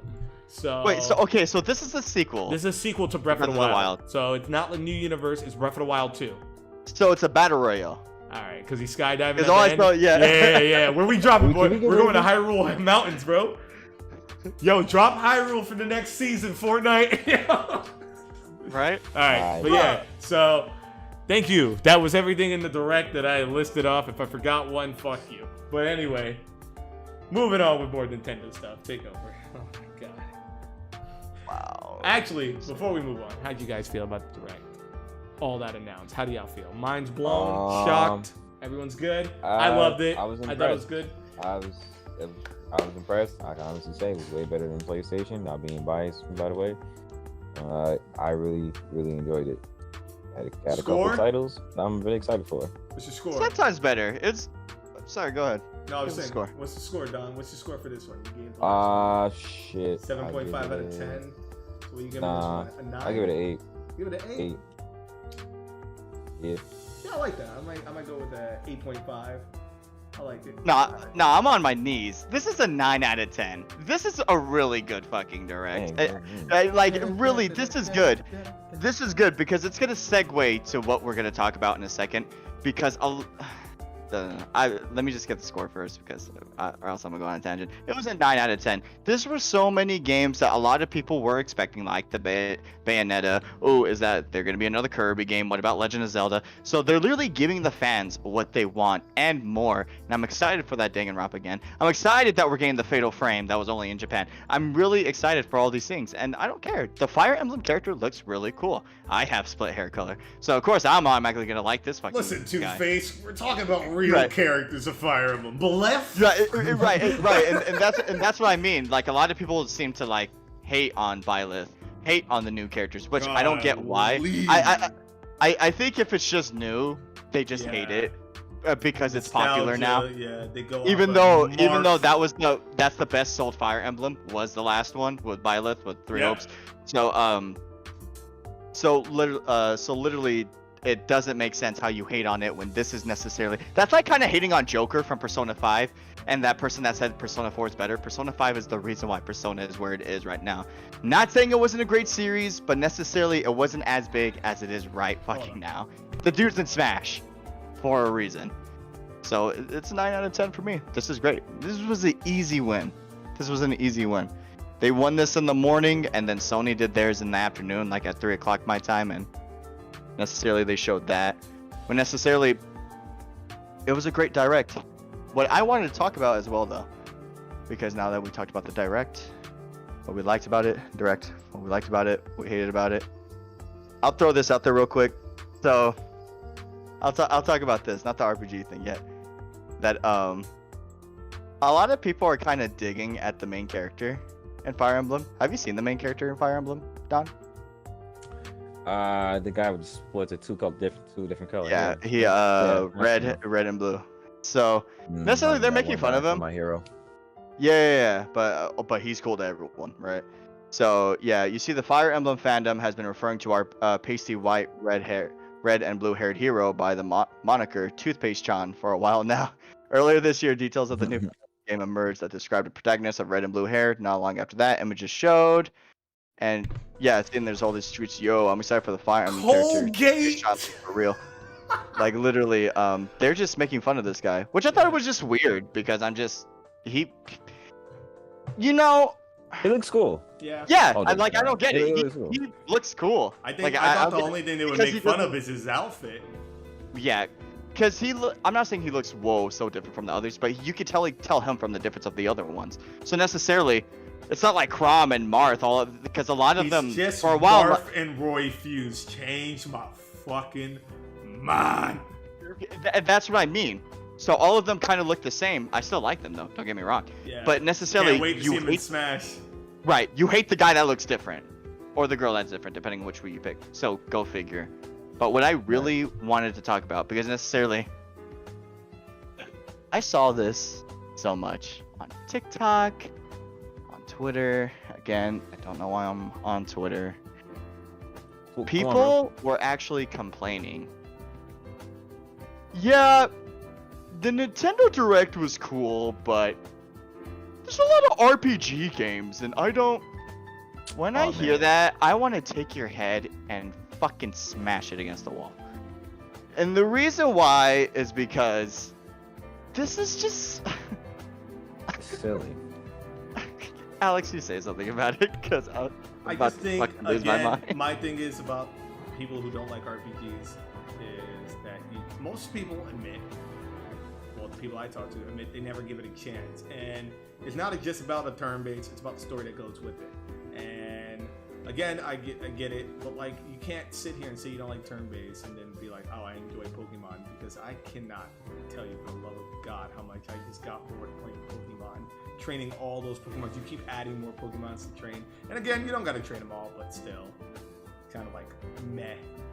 I like the fact that there are different turn bases that are interactive, like this guy, a Fire Emblem, shit, even Dragon Quest. Love that shit. And if it's not your cup of tea, it's not your cup of tea. I'm not gonna force you to play a JRPG, but you can't sit here and ignore that they're not taking over the fucking genre. Persona 5 is everywhere, and all it is a turn-based RPG with a great story. So try to enjoy the story, y'all. Like Fire Emblem and all that shit. Try to enjoy it. If you don't like it, you don't like it. This wasn't your cup of tea, that's fine, but stop calling it ass because you don't like the genre. That's like saying, oh, the Direct was bad because they announced that car game or a Gran Turismo. I don't care about that, so we don't pretend it didn't happen. We'll pretend it didn't happen. Let's focus on the things that you like or the things you might want to experiment, because again, open your eyes to more stuff. Don't play the same games over again. And if that's what you want to do, that's fine. Shut up. But that's fucking 2K. I'm filthy. I got next. I love But that yeah, shit. What about you, Don? How do you feel about it? Because I'm gonna go on a fucking tangent, and I don't. Oh man, Yeah, yeah. all I really got to say is don't shit on a genre just because you don't fucking like it. Real talk. Just don't do that. Don't do that. Shit ain't cool. It's cool to other people. Other people like it. Just because you don't like it, shut the fuck up about it. Yeah, ignore it. It's just that simple to me. Dude, I don't play Xenoblade, but I'm not gonna sit here and be like, oh, it sucks because they're announcing Xenoblade shit, or it's boring because it's announcing like Final Right. Fantasy. And Obviously, it's good because they're getting. like, it's like you don't hear me going out here making fucking videos about how shit KD is, despite it really being shitty. But you don't see me doing that. 'Cause if you enjoy it, you enjoy it. I'm Like not gonna shit on Don that. said, Stray looks cool, but it's not his cup of tea. Boom, not a big deal. Yeah, Exactly. because they ain't no. Never mind. But yeah, exactly. Yo, you don't like the cats? There ain't no fucking action. Ain't no fucking Yeah. fighting. I'm just fucking running around like a little pussy. Boy, For you real. played Outlast. You are a pussy. You right? No, and stopped I got playing that camera. shit. I got cameraman. Ha. But no, But yeah. I wholeheartedly agree with what they say, but necessarily, it's dumb. If you say this, you're not dumb, but you might be a little confused because this is such a silly thing to say. Too many RPG games. Listen, I understand that linear games need love because I talked to a friend that necessarily was saying that linear games need love too. But the fact that a lot of people were saying this, you know, like a lot of the games that are great now or that are coming out, like on Sony's side, these are the same people that I can't wait for Final Fantasy VII Remake Part 2. But you hate, but there's too many RPGs coming out. So what are you talking about? Like people are really biased with what they want, and it makes no sense. A lot of the games that are good right now are RPG games. So it doesn't That make you like any... a dragon. Shut the fuck up. It's like- and plus, by the way, metric standpoint, on the metrics, that's the best that's the second best Yakuza, right behind Yakuza 0. So anyone that tries to say that RPG turn-based games aren't that great, look at the metrics and look at the sales because it proves you wrong. It proves you wrong, and so did not Final Fantasy, Fire Emblem 3 Houses. The fact that that's the best sold fucking Fire Emblem right now, it just proves that turn-based is still good. A lot of people are just weird and they don't fucking like it, but apparently a lot more like it, because if it wasn't true, it wouldn't sell like that. So you cannot say there's not much RPGs. In fact, this encourages them to make more. Why do you think there's more? Because it's successful, stupid. Which is fine. Might I comment? And sure.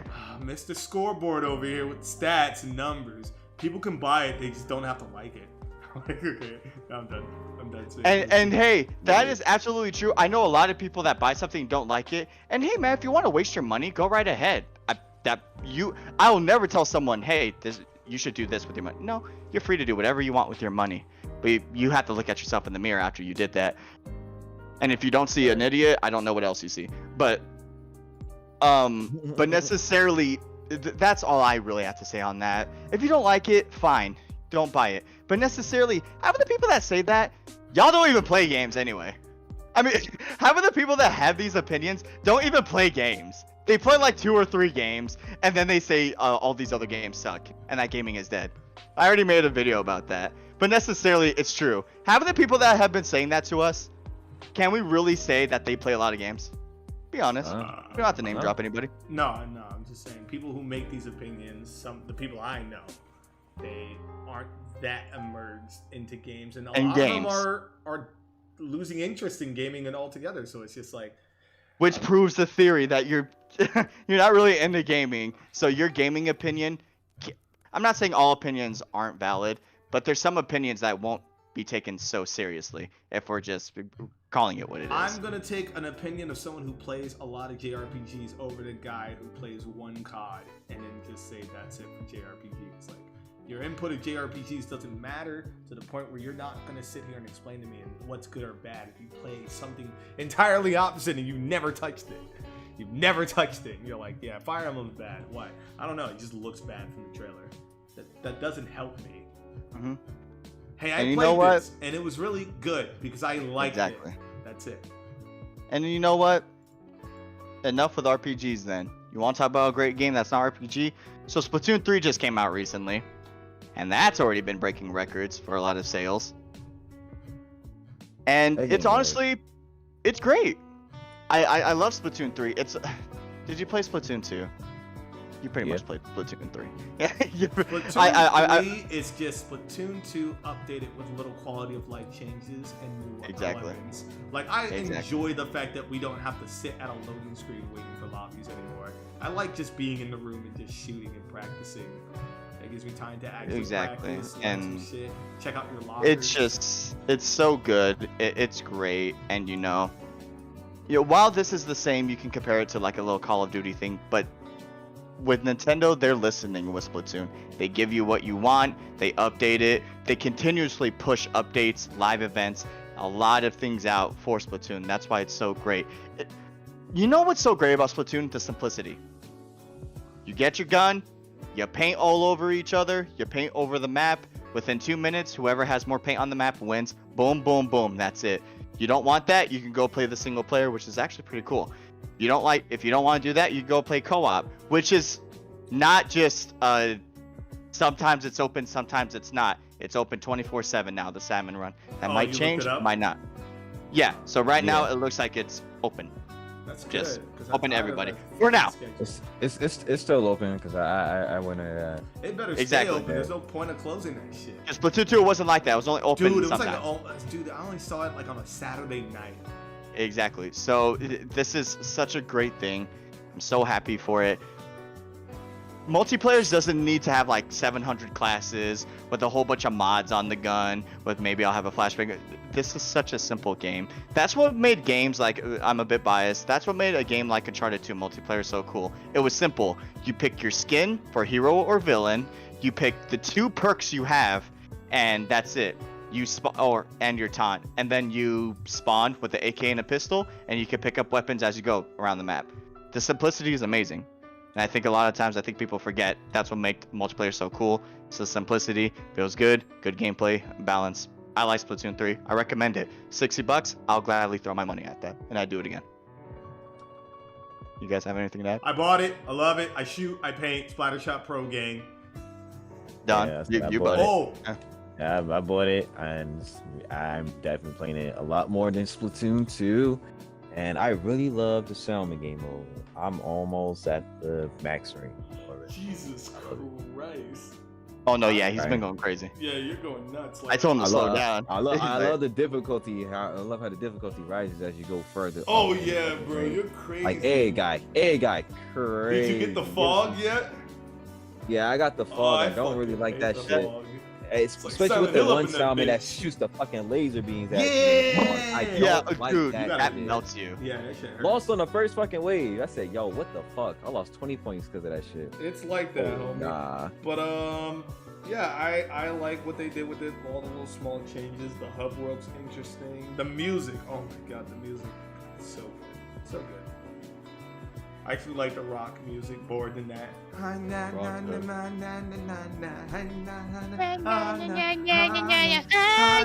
hated that I love that. I love that. My ringtone. Gotta put that as my. Oh, shit. God. Alright, so- Man, fucking. I'm putting that. I did have that as my ringtone. I will. Yeah. But Oh, you didn't like it's it. good. We recommend it. I give it a 8 out of 10. Nothing's perfect. I mean, of course, there's some things I can improve on it. Necessarily, the game's great. I love it. Buy it. 60. Recommend. My ratings are yays or nays, and I say yay, yay. That shit is good. Buy it. If you're asking if you should buy it, just fucking buy it. Play it. Simple fun. You really can't. Splatoon has always been the wave, and it's definitely the wave. It's right on now. 3 for a reason. Exactly. So, moving on. Okay. It's something a bit more light. Okay. So, Nintendo Switch OLED. Nintendo announced that Pokemon Scarlet and Violet have a OLED edition that's coming out, and you can already pre-order it right now. Necessarily, yeah. The Nintendo Switch OLED Pokemon Scarlet and Violet edition sports a bold red and purple design on the Joy-Con with the legendary Pokemon Koraidon. I don't know pretty what sure. you said. Yeah. Baby, but if it ain't, It's Koraidon, whatever. I'm not that big of a I Pokemon don't- fan. Okay, I play some we're Pokemon, but I just ain't like talking that. about this to just say, hey, there's a new Switch design. Look at the Exactly. design, the You images. can pre-order it all the right names. now. From what they're saying, one thing to keep note is that the limited edition console does not include a copy of either Pokemon Scarlet or Pokemon Violet. So you'll need to That's- purchase your next entry in the Eternal Catch 'em All series separately. Didn't So they do that with the necessarily, Animal Crossing Switch too? yes. Ah. The one thing they didn't do that with the Odyssey thing, which is glad that was the one I got. That Oh, came. yes. Odyssey came. We bought the Odyssey one first. Exactly. Actually, no, I bought the standard one, and then me and Sean bought the Odyssey one, and he was like, "Well, I And want it the came newer with Odyssey. Switch." Yeah, I want the newer Switch, and I was like, "Okay." He didn't want the old one. Right. So necessarily, what do you think, Don? You think this is cool? You want the OLED Switch? How do you feel the fact that it does come with the game too, and it costs like $360? Too much money. Too much money. Too much money. Because what's so special about this Switch? Necessarily. So the dock is in all white, and it has again, it has the little two Pokemons on there. That's like bold red and purple, and the Joy-Cons, they have the symbols of the Pokemon. Again, one Joy-Con's bold red, the other one's like purple. So necessarily, it's just kind of like the Animal Crossing one, just Yeah. aesthetic. But the Animal Just Crossing design. one looked Well- better. The dock. Oh looked no, better. it was. Way Oh no, better. yeah. Like I like the Animal Crossing dock. I wish I had it, but I bought it for Melanie. Now I'm just like, I'm about to take that shit when she's not looking. But it's like, All right. all right, fine. I'll Well, keep my standard one. Man, well, honestly, since you explained all of that, I guess it's kind of cool. I don't really care for Pokemon too much these days. We like Digimon. Good. I like Digimon. Yeah, I love Like Digimon. the original I- Digimon series, just playing Digimon, collecting it. It's a lot easier to catch than Pokemon. Oh, Yugayo, what are you doing? The only downside with Oh, yeah. Digimon is the fact that like you can't catch them all. Like you can only capture a limited amount. Well, would you want to catch them all? Dude, I doubt Not really. all of Some of them garbage. Dude, one of them literally was garbage with an AR. You don't like it? I love Garbage Mon and Amon and Leomon. I'm not a furry. Sorry, Dom. Oh yeah, did you do you like it, Alex? Do you see yourself getting an OLED Nope. Switch? This version? Till this day, there's nothing the OLED Switch offers me that I want. The bigger screen for handheld. It has an Ethernet cable. I don't care. Oh, so it comes with that too? Huh. Yeah. Hmm. You can buy an Ethernet cable adapter for your Switch. Don. Right, I was. I What are you doing, bro? What are you doing, bro? What are you doing, bro? What are you doing, bro? Also- Nintendo's got you, bro. I was like, come on, bro. Just buy that and then buy instead of buying a whole OLED. I keep saying OLED, but yeah, OLED. OLED. OLED. I wish they changed the name. I don't like it. Nah, it's nothing. It's it's awkward because there's really nothing crazy. Should have done it with the Switch. I like that's most likely what they should have done. So they call it the Nintendo Swap. Okay. All right, Okay, let's yeah. go from. Let me get this one out the way. Okay. So Pacman Repack came out recently. This is all you, bro. You played it. Yeah. I'm Oh out no, here. yeah. You I don't literally drink. put it. I literally put it in parentheses that it was just me. I'm gonna That it was drink. just. But so Pac-Man Repack came out, and necessarily what that is, that was Pac-Man World. It was the very first one that came out on PS1, and necessarily story of the game, you know, it's Pac-Man's birthday. Everyone's preparing for his birthday. Pac-Man's not home, and while they're all trying to go home and get ready for the party, the ghosts kidnap all of Pac-Man's family. So Professor Pac, his son, the daughter, the little red ball, I forgot his name with the goggles, I forgot that. Pac Buddy, which is the dog, and then of course Miss Pac-Man. And Pac-Man returns home and he goes, and then, you know, that's how the game starts. And then basically you see a whole bunch of flyers around at your home, basically saying there's a party on Ghost Island. You go to Ghost Island, and pretty much there's a imposter Pac-Man, which I think is called Talkman, something like that. And necessarily, you just have to save your family. It's pretty straightforward. Again, it's an older game. It has like, what is it? There's the space one, the clown world, the graveyard, and there's like five or six worlds. And in each world, you have to save one of your family members. And each time you save a family member, you know, they're like, oh, thank you. And then you continue going until you get to the graveyard, and that's when you fight Talkman. And once you and spoilers, I mean, it's an older game. Spoilers, after you beat Talkman, turns out it's just a ghost. It's just a ghost, necessarily, that basically was in Talkman, basically saying, oh, you know, I just want to be celebrated because no one roots for the ghost, because all the ghosts like Pac-Man. So he just wanted to feel special for once because, you know, ghosts never get, like, any credit or anything like that. And so necessarily, I like this. The only con about this game was that there was no voice acting. In the original, there was voice acting, and here it's kind of like Banjo, where they go oh, and the subtitles come out. It's kind of like that. They would just make noise and words would come out. But necessarily, other than that, the game's fun. It's a fun little platforming. It's a bit harder, which I did like about it. I hope they do end up remaking. I think there was 3 Pacman worlds. I think the other 2 were on PS2. So necessarily, I think this was good. I also do like the fact that they changed the ending, because in the original ending, after the ghost comes out of Talkman, basically he's like, "It's unfair. You ruined everything. No one loves a ghost." And Pac-Man just brings out the little like gold orb and eats the ghost. But in the remake, basically he says, "I'm sorry. I just wanted us to feel appreciated, and I feel like that was the way to do it." He's like, "So I am really sorry. Could you forgive me? Like, I didn't really mean to do that." And necessarily, it does sound silly, but Pac-Man puts all that aside and he forgives him, and they shake hands, and necessarily they celebrate his birthday. I like that more. Because, yeah. Oh shit. I'm pretty much done with it. Oh, wait, and can I say necessarily, one thing? sure. No. Oh, I already did that. Oh fuck. Yeah. But necessarily, that's what I liked about it. So it's a classic. It's like $30. So I mean, I think it's on PlayStation. It's on Nintendo Switch. I got it on the Switch. So necessarily, I do love that. I say, if you like it, dude, go get it, because it's a really fun game. It's a fun game to play, especially when you're loading into a game of Dead by Daylight, which is half of the time what I was doing. I do want to talk about this too, because I'm really excited for it. What? So I don't know who it is who's making it, but they announced Killer Clowns from Outer Space game. It looks like to be a asymmetrical game, kind of like Dead by Daylight, from what it seems like anyway. Could be wrong, but necessarily it looks like it's just going to be a asymmetrical game. You get to play as the original clowns, such as Shorty. It's Shorty, Jumbo, Fatso, Spiky, and I think Skinny or Slim. I think his name's Slim actually. I think his name's So Slim and he's fat. No, Fatso is literally Fatso, and Jumbo is literally the bigger one. But and Spiky's of course the one with the spikes, and then Shorty's Donald. But Shut up. yeah. But literally, it seems pretty cool. I don't know the release date. It doesn't really. I don't really think when I'm looking at the talk article about it. They showed it off.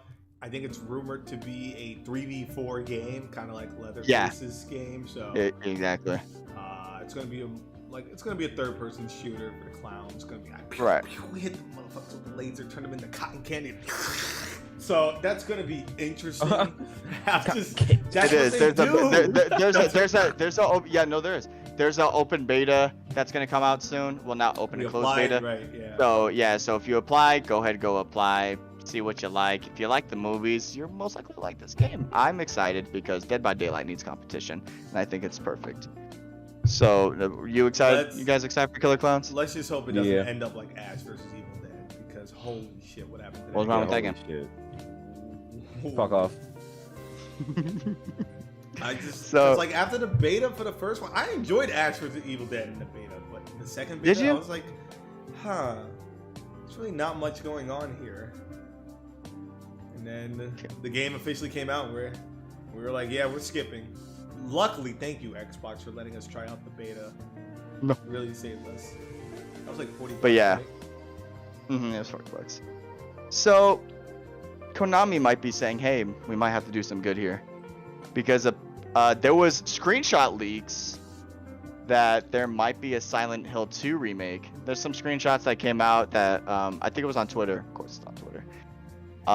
Necessarily that we could be getting a Silent Hill 2 remake, and it's supposedly developed by the Bluebird team.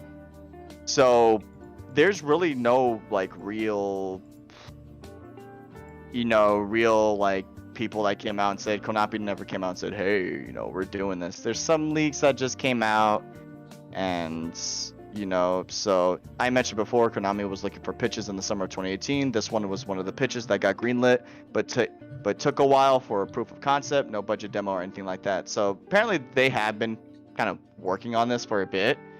So it's pretty much safe to assume that we possibly could be getting this. So does that make you excited, Don? Would you play the remake of Silent Hill 2? Yeah, I would. Considering I never really played a Silent Hill game, I want to say. I'm Oh, pretty you're a Resident sure Evil fan. Yeah. Anyway, I'm definitely gonna play it if it really does happen. It's gonna be a great experience for me. Maybe I get to see Pyramid Head. Wait, Pyramid Head is in all of Yes, them, right? yes. No, second Is one. in the second one. That's his like main feature. That's Yeah. where he comes from. Yeah, that was James's like Shadow. enemy, pretty much. Think of it like a Yeah. shadow in Persona 4. That's his Yeah. shadow. That's his evil side. His urges. All right. Like, Right. it has to be more like untangible. It has to be an idea. It just added Cheryl because Cheryl's was like the popular one out of the series. Yeah. Yeah. Yeah, but yeah, I'm definitely gonna play it. Honestly can't wait. I hope it actually becomes a reality. I can have something to look forward to in the next couple of years. I know the games were kind of scary for you, Alex, but would you necessarily play the game I'm so if it lost came in out? the first one. I'm pissed. I really don't know where that last amulet is. I really want to end that playthrough, and I still don't know where that last shit is. Second of all, fuck you. Third, let's get down to the elephant in the room. Silent Hill fans are starving. They are not treated like how They're we are full. with the What do you rest. mean? They're full of emptiness, bro. They're in the void. Like, I always feel bad for Silent Hill fans compared to how Resident Evil gets treated love. Resident Evil fans are spoiled. They get if this is Everything. Thanksgiving, they got fifths, okay? And literally They are just pouring in they're the content. neglected child that's not eating in the corner. Especially how we felt after Resident Evil 6. It's like, I don't think we're ever gonna like get a good Resident Happy? Evil, right? You know, Resident Evil 6. I was like, damn, this sucks. Then 7, Resident and Evil then shut up. Then 7 came out, and I was like, first person. This seems kind of odd. Like, what's going on here? What's Loved this it. Outlast clone? I Sit on my played it. face. I played it, loved it. 8, beautiful. The remakes for Resident Evil 2, fire. But yeah, after all that time, they're just starving in that corner, bro. They're just like, so when we gonna get something? Pachinko! Remember that shit when they announced Pachinko with updated Silent Hill cutscenes, but only for the Pachinko machines? Terrible. And I really think Konami's in a like, they're under fire because all the games they released after firing Kojima has been hot garbage. Metal Gear Survive, that Contra game that came out and people hated it. I don't even know what else they released. Whatever they released, it was probably shit. But I think they're trying to do something good here.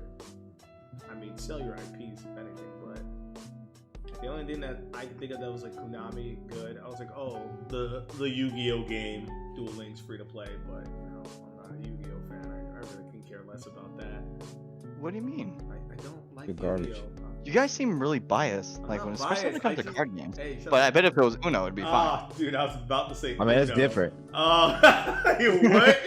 Hey, that was the joke, brother. Hold on. Yeah, the troll confirmed it too in He was like- actual skepticism. Yeah, so I don't know what they're gonna do with this shit.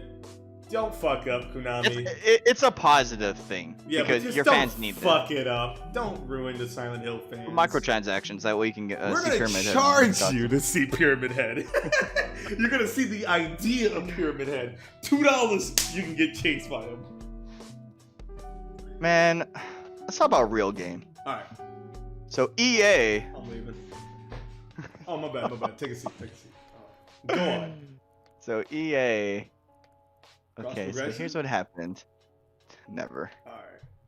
So EA, there was supposed to be a game announced like around like I think the 9th of this month. There was supposed to be a new EA game to be revealed, and there was an update that the Iron Man game was MIA at the Disney and Marvel game showcase. But necessarily, reports suggest that a new Iron Man game by EA will be revealed today during D23, and it was never revealed. I don't know how this necessarily came out of nowhere. I guess because of the Disney celebration. I don't know if there was rumors. As the game is reportedly in the early stages of development, it's important for fans to measure their expectations. It's unlikely that anything substantial will be showcased during the potential announcement segment, so you can pretty much rule out any gameplay being shown, though I'd happily be proven wrong. And necessarily, you know, he was proven right. So it looks like it's still in early development, but Alex, are you excited that there's going to be No. an Iron Man game? No. Why? I mean, It's EA. I'm gonna be real biased with you. It's EA. We'll see what they do. I still think what was it? Jedi Fallen Order was great, but I bought that on sale, so it's not a day one pickup. It's a sale drop, and it'll be like, oh, I'll grab it. It's not gonna hurt. You're a my DC wallet. fan. I can totally. Yeah, see it. sure. Ask someone else. Moving on. Don't ever Don. call me for EA. Done. Cut I it. I knew don't know it. about EA. I know where you live. I don't What's care wrong about with EA. you guys? EA fucking sucks, bro. Yeah, EA ass. Ass. I mean, This guy you know, really God said damn it. ass. I said something out of pocket. We're on the podcast. God damn it. Oh my god. But yeah, I'm on like their side. EA, man, EA has such good IPs at times, but then they just take the steamiest They hot. grab their butt cheeks, Oogie. spread it on your dinner plate. You're trying to enjoy your burger. You open the thing to put the ketchup. Shit. That's the best way I can describe EA when it comes to monetization. Yeah. Am I excited for an Iron Man game? Yes, because some people actually like the PS3 Iron Man game. I didn't. It was okay. But you know, and then also that Anthem. Oh. Anthem was a real simulator of this could be good. You know, this is actually how Iron Man feels. But then we all know what happened with that. Oh yeah, don't forget EA's releasing Sims 4 free to play now next month. You know what's funny about that? Actually, speaking, because he's right. There could be, because Sims 4 is gonna go free to play. Yeah, right? so they might be announcing You know- Sims 5. Yes. Yep, That came was the out, and I'm rumor. like, that's kind of fucked up. that all the people who bought this shit. So yeah, so now you're making something free to play just to say, hey yo, Sims 5. Yeah, that's like, hey man, you know that game you just bought, but like Sims 4's been out for years, so it's not like Yeah, it should have been free to play if anything. Then why the do way you the decide to do it DLC now? is. I feel bad for all you Sims fans. You don't deserve it. Right, Like you that. could have easily modded that, but I mean, I know yeah. some Sims fans is. They're scared of mods. Stop being afraid of mods, bro. Unless you're a multiplayer and you're getting infinite health, you're an asshole. But Right. it's a single player. We're speed running through these games because the other topics I have a lot to say. We have a lot to say. Yeah. So, in fact, let's talk about that real quick then, because this will segue into that. So the Capcom Direct came out. Okay. All right. Well, not the Capcom Direct. It was the Tokyo Game Show, and necessarily, it talked about the same things from the other Capcom thing. It talked about more of Monster Hunter Rise Sunbreak. Okay. Which is looking good. It's coming out with some new monsters. Some new costumes, skins. Wesker? So actually, it looks really cool. No Wesker. Damn it. They showed more things for Exo Primal. It looks pretty cool. Nice. It's basically about you're in exosuits and you're fighting off dinosaurs, and then necessarily you get teleported to this one island and you kind of have to survive there. Well, not kind of. You have to survive there. So it's kind of it's Horizon like Zero a Dawn with mecha suits. no. It's like a 4-player type of shooter. You know, it kind of you could compare it to like a looter shooter. It looks pretty so fun. It's like Earth Defense Force, but with dinosaurs. Okay, yeah, you can compare it to that. Okay. But I think Earth Defense Force is more wacky. I think this will be more on the serious I'm side. talking while about Earth Defense Force Insect Armageddon was more serious, like. Yeah. Yeah, So I like yeah, that you one. can do something like that. Yeah. But so they showed more about that. They showed more about what's it called? The Mega Man Battle Network. And it was funny. Yeah. And it was funny Network's because being Will was remastered. like, "Man, I really hope." Will was literally talking about, "Man, I really wish they did like a collection of the Battle Network." I'm like, "Will, what? That just got announced yesterday." Word? Yeah. He's like, "Dude, I'm getting it." I'm like, That's "I know you're getting it." hilarious. But necessarily, that's pretty cool. They're gonna update the graphics. There's gonna be like a little HUD in the collection of Mega Man talking to you. I think that was a little weird. What that? But What do you mean? yeah, there's like, "Hi," yeah, like he's gonna be like the speaker, so it's gonna be like, "Hi, I'm Mega Man. What game you want to play?" Oh, so he's like my little caster, like a Yeah, live so- stream. Hey, welcome to my Let's Play, bro. Yeah, I'm Mega fucking Man in dumb. the corner. That's pretty what much game you what about to it launch? said. Mega. Oh, but so and then they more Resi Evil, of course, but they pretty much the only difference, because you know it's the same thing that was coming out. They RE-verse, more mercenaries with Heisenberg and Lady Dimitrescu, and a third person mode, and then also the daughter DLC that's coming out Rosemary. all next Ooh, all next month. Oh my And god, it's so close. The two new things is that there's a cloud version, so any of you Nintendo fans want to even try it out, there's a demo. Don't do it. Just buy it on other platforms. Don't do it. Ouch. And also, God, what was it? Yo. Oh yeah, and the PS4. Yeah. There's gonna be a PS4 version of the Resident Evil 4 remake. That was the newer announcement for that, which I'm about to talk about after I finish the Capcom Direct. And they talked more about Street Fighter 6, what you can do, how the hub world's gonna work. It's kind of work like what was that game we played? Blaze Tag Battle. The one that Jelani played with us, that beta. Oh yeah, so like Blaze Tag Battle, like Blaze Tag Battle. Okay, yeah. Like okay. we were in the big DNF Duel, there you go. arcade, Yeah, and that's gonna have that's every arc system.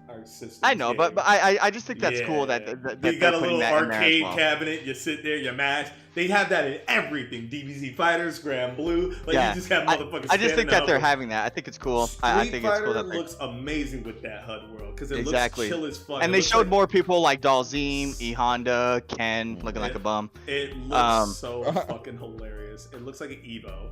It just looks like an Evo. Blanca and all of them. So it's really cool. I'm excited about that. There's also, you can sign up for a beta right now. PC, other platforms, do it. Of course, we already did it. Yep, I did it twice. Mm-hmm. Fucking Capcom, I did it. And so, what'd you guys think about it? I mean, it was the same as like the other one. I was interested more in the Street Fighter trailer because again, it looks great. I love the fact that you can create a character, the custom character shit. I hope we can bring that online when we fight each other because that would be really fucking awesome. That would be cool. Like I would unbox with that shit. You excited, Dom? Yeah, you want to? That's why I am excited. I didn't necessarily really watch the whole Capcom Direct, but the only thing I really did manage to see was Street Fighter, and I'm really excited for Street Fighter. I've never been this excited Should I for get it? a Street Fighter game ever, at all. All right. So it was a decent. Again, it was just like the Capcom showcase they had a while ago. Can I add This one is thing? a bit more detailed. Sure. I'm glad they clarified what the fuck's going on with Ken because I know a lot of rumors are spreading that he's homeless. He got a divorce with Eliza, but in reality, the Mad Gear gang has been framing Ken for some accusations of criminal plots. So he had to go into hiding and keep his family safe by staying undercover and finding out what's happening. Which is cool. I'm glad he didn't get screwed over. I thought well, he did, but you get what I mean. I thought it was like because a lot of people were saying that because he's going to be like this, his Shoryuken's going to come off a little bit more jagged because he hasn't been training. And I was like, oh, please don't say that. Don't make him have a rundown Shoryuken. Nah, his Shoryuken look fucking aggressive.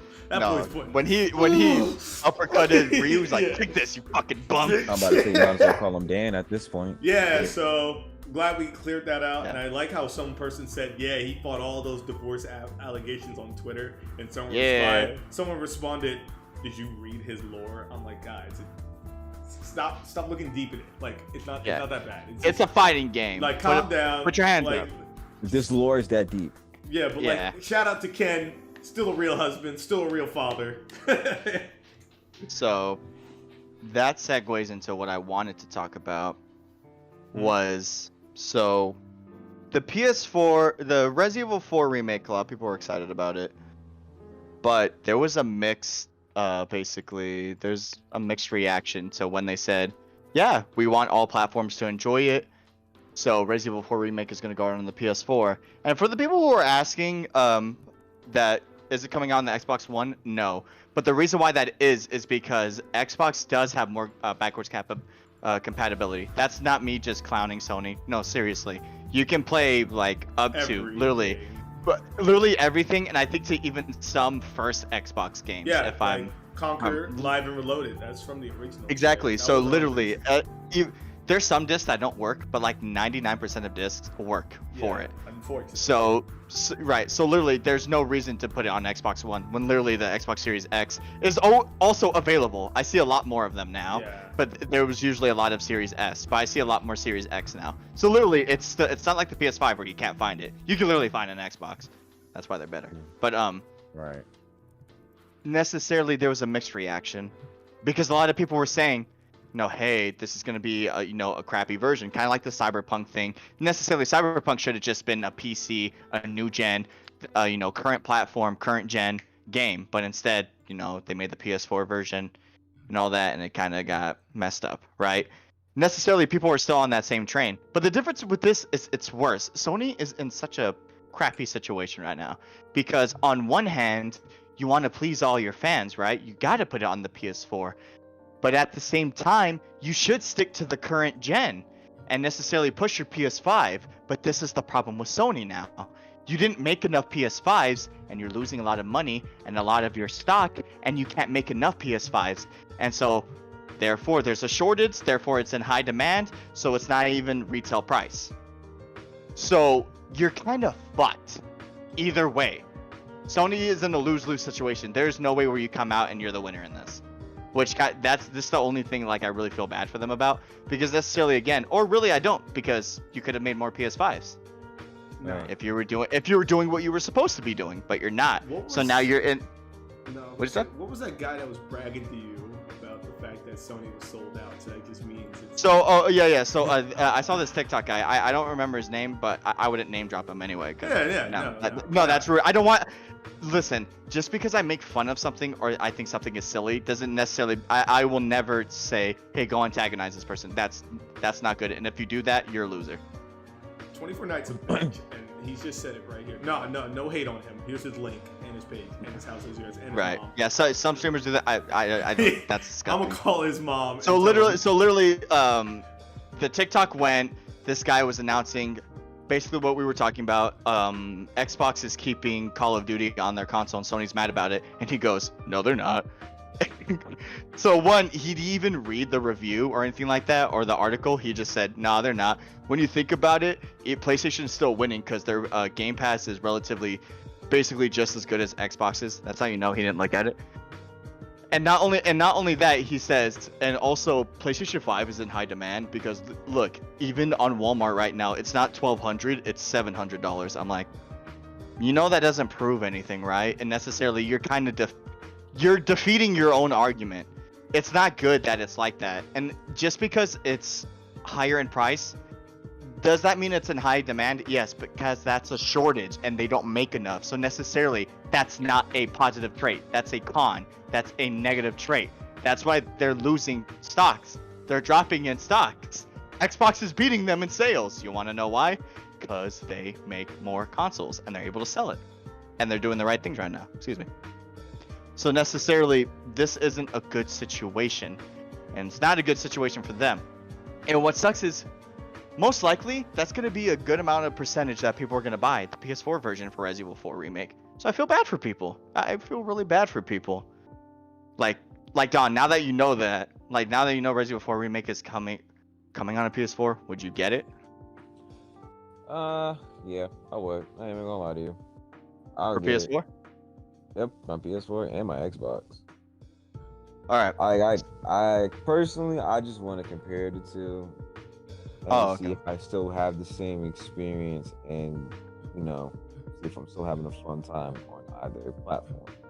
PS4 gets bricked. Too. I really want to see how this version of the PS4 is going to look, and I just want to hold it up next to my Xbox and be like, interesting. I cannot wait to see gameplay for that fucking game. Oh. What about you, Alex? Does that mean you're getting on PS4 now? Nope. I'm sticking with next gen because that's where the game belonged. They had to push it because again, they're out of stock. They can't. No, I'm getting that shit on my X. I'm getting that shit on my PC. Fuck. Oh hell. Yeah. No. What I was trying to say is that kind of like what people are complaining about, or what you were saying, is that people are gonna buy the PS4 version more than the PS5 version, and then they're gonna say the game's ass because of how bad the downgrade is. When we bought Cyberpunk for the PS4, I guarantee you that the PS5 players had a better experience than whatever the fuck we had. Or just not only that, because that game flopped entirely on a lot of platforms. Let's compare it to the Dying Light thing. Yeah, because listen, when I played Dying Light on PS4, horrible. When Hunter played it on PS5, buttery smooth. And then when I got a PS5 finally and I played Dying Light, buttery smooth. Literally, current gen was great. It's- PS4, look at my stream. Yeah. You know how many It's times I had to kinda cut it like, off? When, we were getting mad when MKX got announced and they were like, oh, we're going to make a PS4, PS3 version. And then they just, in the middle of it, said, we're not doing the PS3 version anymore. We're just not going to do it. We're just only on PS4. Godly, imagine how that would have looked on the PS3. Amazing. MKX. So yeah, I'm not saying that you don't deserve to get next gen game. You deserve the next gen console for an affordable you deserve price. the console. You deserve that shit for an affordable price. You don't deserve to sit here and wait behind scalper paywalls, paying $700 to $1,200. A PS5 isn't worth that much. It is a PS5. That is why I'm saying shut up. That is why I am saying go to Xbox. Get the console that's in stock more. I found my Xbox Series X for $450. People still hate me. Even the GameStop employees that sold it to me. Yeah. They were like, there's no way. You're lying that you found it for $450. I said, I found it right here in this store, bro. The same store you work at. $450, bro. I would have stolen. I remember I called you to ask, should I buy it? I said yes. And I was like, okay, I bought it. Fucking love it. Never regretted it. So, But speaking of games, there's no real, not an article. Okay. Alex said this, What did I say? and I agreed with it. Okay. He said, because me and him were talking, he said, Leon, I believe fighting games shouldn't be above $40. This is your topic, Yeah. So so I'm gonna let you all right, elaborate. So what I meant by that is that fighting games, a lot of people get discouraged by the pricing.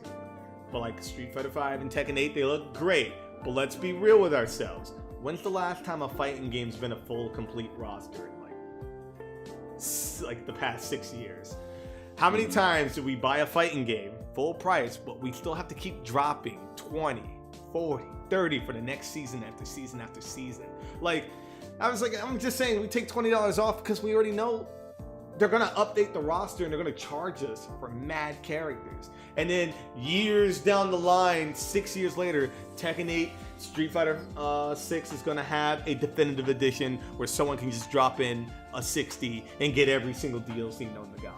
And I'm just like, okay. That's what I'm saying. It's just like, oh. And when we were having that conversation, this conversation really started when I was like, oh, let me go to the store real quick and buy a fighting game from years ago. And certain fighting games were like full $60 on Steam. I'm like, whoa. This game is like 6 years old. Why is it $60? I made a mistake and reread Street Fighter 5 and Tekken wrong. They did drop the prices for the games. And that's how digital games should Also, work. didn't you Like, say, sorry to cut you off, DNF Duel was 60? no, it was 50, and I was like, hell no. 50, yeah. Especially all the controversy was getting on Steam. I was like, I'll wait for a sale. And I know they're gonna keep updating the roster. Same with Blaze Blue. I bought that shit for 11, but you know what? I'd rather buy it for 11 and then buy some DLC so I can build up to spending 60 than actually spending like 90 or 100 for a fighting game. I just 100. And another thing I wanted to say is that I don't like the idea of free-to-play fighting games. Because a lot of them are monetized so goddamn terribly that there's no point of playing it. What was wrong with Tekken Evolution? Holy shit, Stop. bro. Just buy 6. Just play 6. Wait, was it Revolution and Hybrid? Did they have a Hybrid? What was Hybrid? Was Hybrid the Hybrid free-to-play? was something else. Oh, God. Tekken Hybrid. I remember that. I don't know if that was like... But yeah, do you agree with that, Don? What, say that again?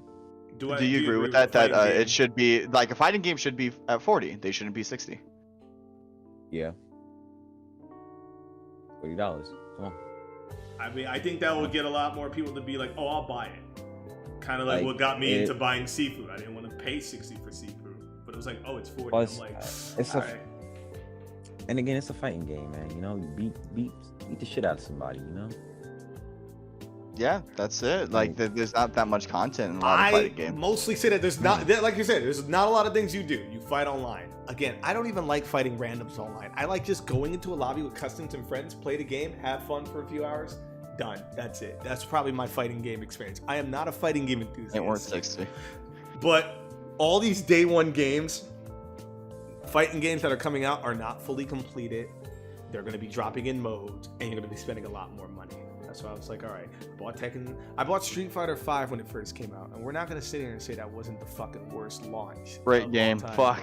That shit was Fuck yeah. horrible that first year. But Street Fighter 5 now, I say it redeemed itself. Amazing. Amazingly, especially that complete edition that comes with all the DLC costumes. The fact that there's $200 worth of cosmetics, man. That's what I'm talking about with fighting games. They just run your shit. And again, kind of like everyone says, you don't have to buy everything. But like, Dude, when Dead or Alive did not do that, bro. Ah! Don't talk to me about Dead or Alive, core fighters. Just buy the game at that point. Leave me alone. Seriously, yeah, I definitely agree. I believe there's a lot of games that shouldn't be 60. I feel like it's really expensive to make a game, but the company doesn't necessarily deserve that $70 because if the game isn't up to par, it doesn't matter how much you put into the game or how much it costs. It doesn't seem like you put a lot of love into this game or really care into the game. So necessarily, do you even deserve the $70? You got to be really with yourself when you're really setting the bar and the price for a game. The reason why Nintendo can get away with making $60 every time, we know Mario's not anywhere else. We know Zelda's not anywhere else. Kirby, Zelda. Smash, exactly, Splatoon. We know those aren't anywhere else. So there's no way. So it's in high demand. So they can get away with the $60 price. Tekken, All right. you can get that anywhere else. And don't think I look forward to spending $60 on those Nintendo games too. We got no choice. Yeah. Dude, I'm Splatoon? crying when I pull my credit Hell card yeah! out. I was mad when you guys were like, "Oh, Strikers is coming out and Fire Emblem." I'm like, "Damn! Do I play with y'all or do I just buy the game I wanted to play by myself?" Shit, you made the fucking better choice. I did choose. I play Strikers, but like, Don, that online was bad. That shit was terrible. Not worth the 60, and I feel bad I thought for y'all. Smash had bad connection. Whew.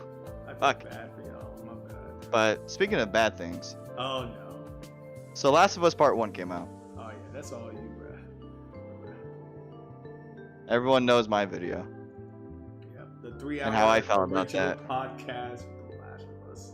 It's great. Or no, but just not only that, the one I made. For Oh my yeah, YouTube when you were channel. talking about the comparison, it's like don't buy, it's the same game. Yeah, I remember that one. Did anyone ever So it came comment on out. No, that? Oh, okay.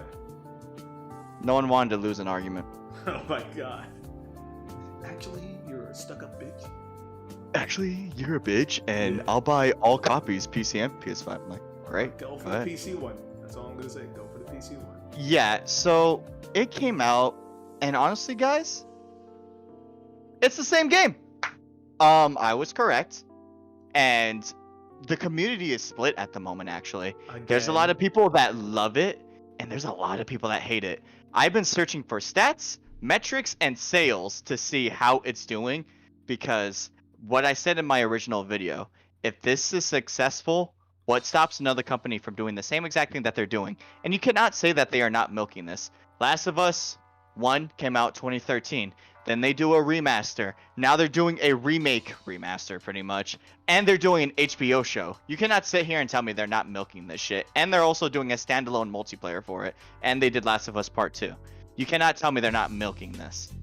And so the fact that it's so split right now, that's actually kind of scary itself. That some people actually really like this. I hate this illusion that some people say. I'll get into that one a bit later. But necessarily, this isn't good. But I'm glad it's split, and I'm glad a lot of people were saying. I like the articles that say this. Last of Us Part 1 is a masterpiece. If you can avoid the price. That's hilarious. And because people are saying the same thing. Necessarily, even Angry Joe changed the title of his review and all that and showed it. And copied literally, pasted that's the correct. original Because review. guys, I even watched half a playthrough. It was all the same thing. It was the same cutscenes, the same gameplay. It was just on the Last of Us Part 2 engine. That's it. They were still saying the same things with the same exact cutscenes. It was the same thing. And the fact that they charged $70 and the fact that some of you still were trying to defend that, shame on you. Again, I'll say it again. You are what's bad about the gaming community. You are what's ruining it as well. You are part to blame of what's going on, and you are enabling these companies to do the same thing, to fuck you in the ass. You're pretty much buying the condom, buying the lube, spreading your cheeks and saying, come here. And of course they're gonna go like, fuck yeah, and they're gonna do it. So shame on you for that. But I'm glad there's a lot of negative reviews as well, because that means a lot of people are starting to see it, and that's good. We need that. No, if you want to do a remake, fine, but do not do what these guys are doing. Do it right. Do it right. Do it right. Like Capcom, not Resident Evil 3. Do it right. Or even like Square Enix. Final Fantasy 7 is good. Just I don't think it should be so many parts. Yeah. Or Crisis Core. I'm just saying, well, at least Crisis Core is going to be one game. Right. That's so great. And I know it's going to be good. I mean, how can you mess that up? Exactly. So Last of Us Part 1. You guys have any more to add on that? Crisis Core is gonna be fucking great. I'm just saying, if you're gonna do a remake, you gotta go big. You gotta go like Resident Evil, Final Fantasy. You gotta make it big. Look at $70. the original game and make it completely different, but still telling the same story with added stuff. This is your chance to add more to the lore, not just copy and paste and be like, that's it.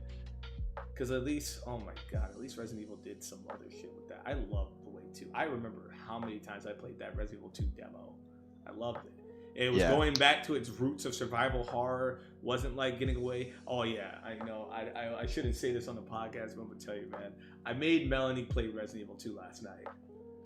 I made her play it. Oh man, she hated it. It was hilarious. Like, she enjoys the game, but she was so mad because I kept telling her, "Hey Mel, when you're aiming at a zombie, focus your shot. Don't spam it. Just focus. Breathe in." She was panicking because the zombie was coming closer. Bro, she put like 17 bullets into his head and he still kept getting up. I started dying. She on hardcore mode? No, she on standard. Like, okay. I was dying. She's like, "Why is he not dead?" I'm like, "Cause you gotta aim for the head." He's like, "He should be dead. Why is he getting up?" I was like, "It's a survival horror. This is the horror. You don't know if he's dead yet." He's like, no, it should be 3 shots. I'm like, "We can go to easy." I never said that. Well, that's your fault then, girl. We can go to easy. But I'm just saying, this is how the game was. She's like, "Oh, this is dumb." I was dying because I'm like, looking at a casual player play this was hilarious. Oh yeah, it's funny. Oh, that's hilarious. I'm sitting there like, man, I've been playing this all the time and I just know what's up. But like, watching a newbie try to take it on, I'm like, this is great. This is great. So I got a separate save data for her and I'm gonna watch her do that shit again. But I had to tell you, it was hilarious. That's funny. It was fucking funny. That's No, she panicked so hard. So she was like, "Oh, I can shoot this one, right?" I was like, yeah. I didn't look, but she shot the zombie in the Welcome Leon room, the one sleeping on the desk that you can avoid. She shot that one. I was like, "Oh, Mal, you woke him up." And you got the other zombie behind you. She said, "What zombie?" Screams. It's great. 10 out of 10. So yeah, if you're gonna do a remake, do it right. Sorry for the sidetrack, but I didn't like the whole debacle when it came to The Last of Us Part 1 that, they're gonna add The Last of Us 2 mechanics, so that's gonna make it interesting. There was none. It was confirmed that there was none from a bunch of different YouTubers and shit. I thought that's what they're at least gonna do, add the prone and all that. But from what I've heard, there is no proning. There's no Last of Us 2 mechanics in there. It is just purely Last of Us 1 with a graphics update. You paid for a graphics update. Just buy the fucking remaster on the PS4. You will. The only ones I say that should buy this version is the PC players. Buy it on PC. That's it. That's it. If you got a PC, buy it there because you guys deserve to get a chance to actually play the game because you didn't get the chance to play it. But that's it. That's all I said. That's all I said. Golly, man. But that's weird that it's split. There are going to be people that favor this game and buy it again, but like you said, it's going to put a bad stigma on devs and be like, I don't have to make a new game. I can release 40 of my other games for the next 30 years and just update the graphics every 7 years annually. And it will never get a new IP from big companies that think they can get away with this. That's like if Street Fighter V said, we need Street Fighter V 2. And they have the SF6 graphics. That's it. SF5 2. No updates, no new characters. Hell, they don't even give you the DLC characters. Come on. Great time? Yeah, what? Speaking of shitty games. Okay. Let's talk about Saints Row. So Saints Row came out. Oh shit, I almost fell.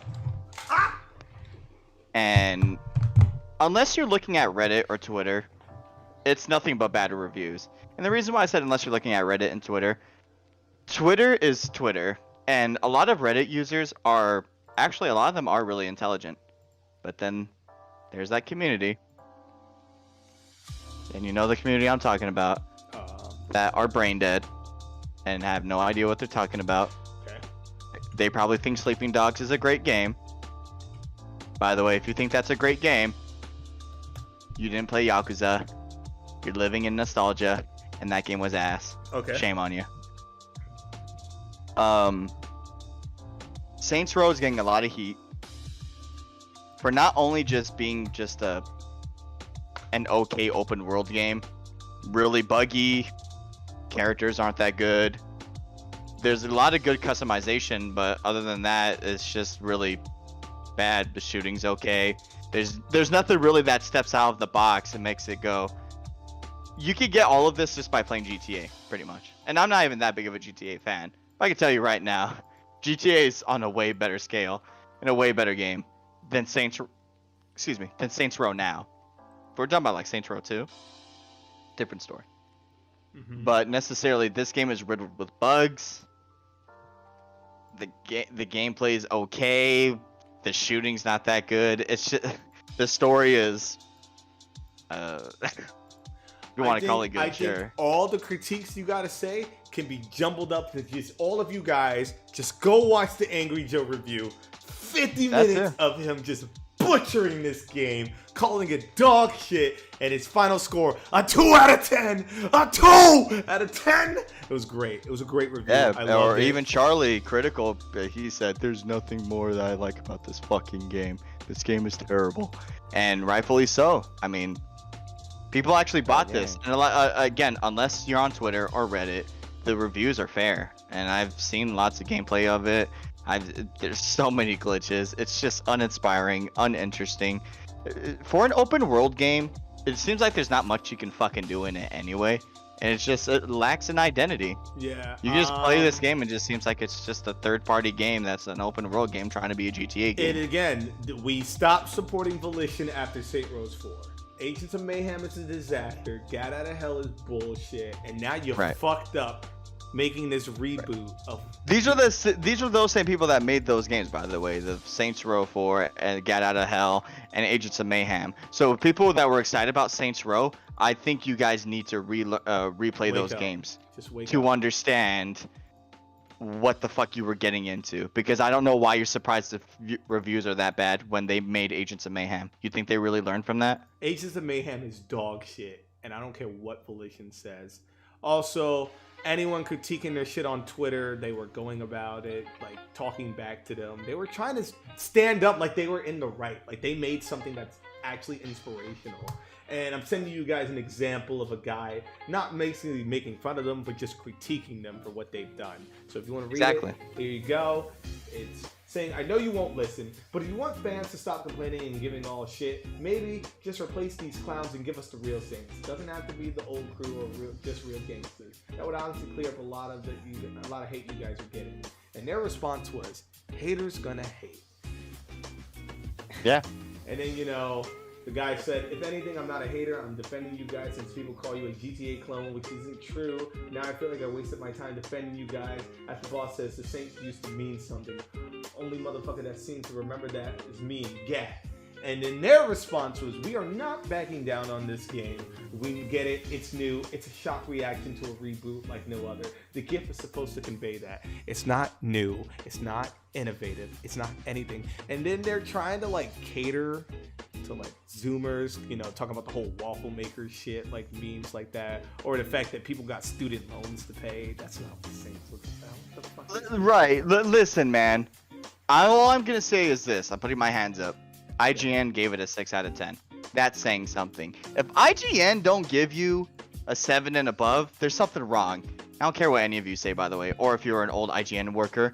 The IGN gamers are casuals, and they do not play games like that. They play it once. These are the same people that didn't know Resident Evil 2 had a B scenario, and they said, "Oh, all the A scenarios are the same." It's like, well, what the hell's the point? And they didn't even know there was a B scenario.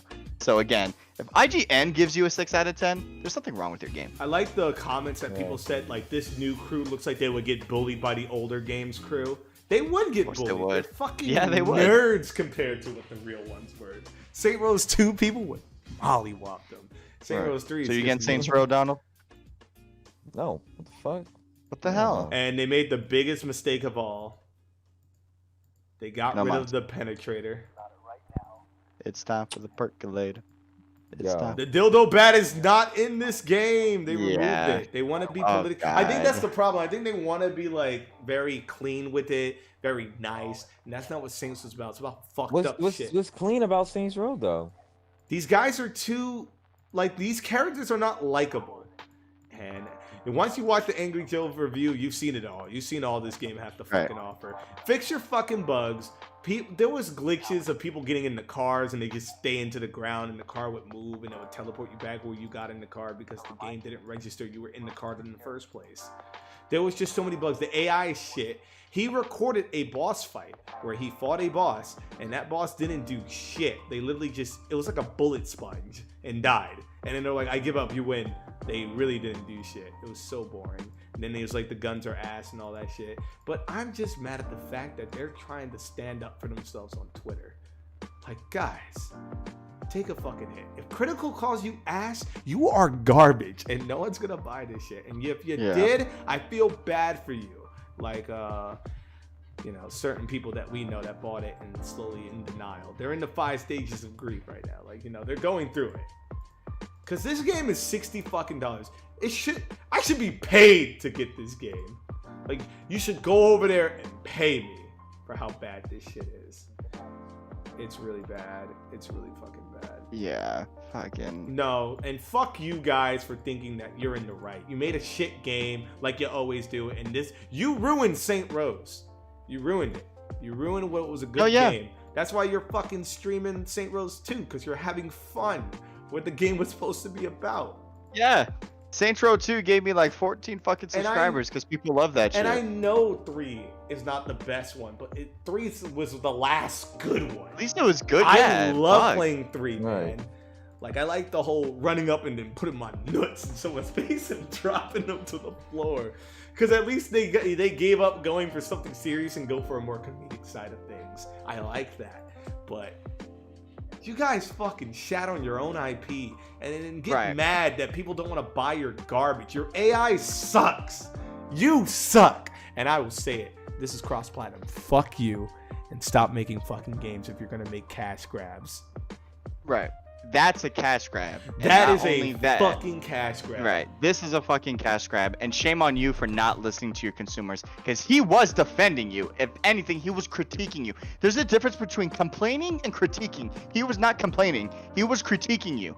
He was giving you what you can do to improve it and necessarily what he thinks the problem is. He wasn't just bitching to bitch, which a lot of people do, which I understand. But someone who's literally critiquing you and you shit on him. That's why you're failing and you're going to continue to fail because you can't act right.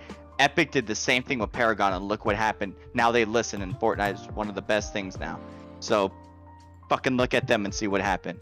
But moving on, we're going to a game that's most likely going to be better than your shit game. Ooh. What? So at the Disney and Marvel showcase, there was actually a Black Panther and a Captain America game Oh, yeah. that was showed. And so basically you're going to be playing 4 main characters. Steve Rogers, Captain America, T'Challa, who was the previous Black Panther, Gabriel Jones, who's just a soldier, and I think her name is Nanali. I think she's like a Wakandan soldier or spy, whatever.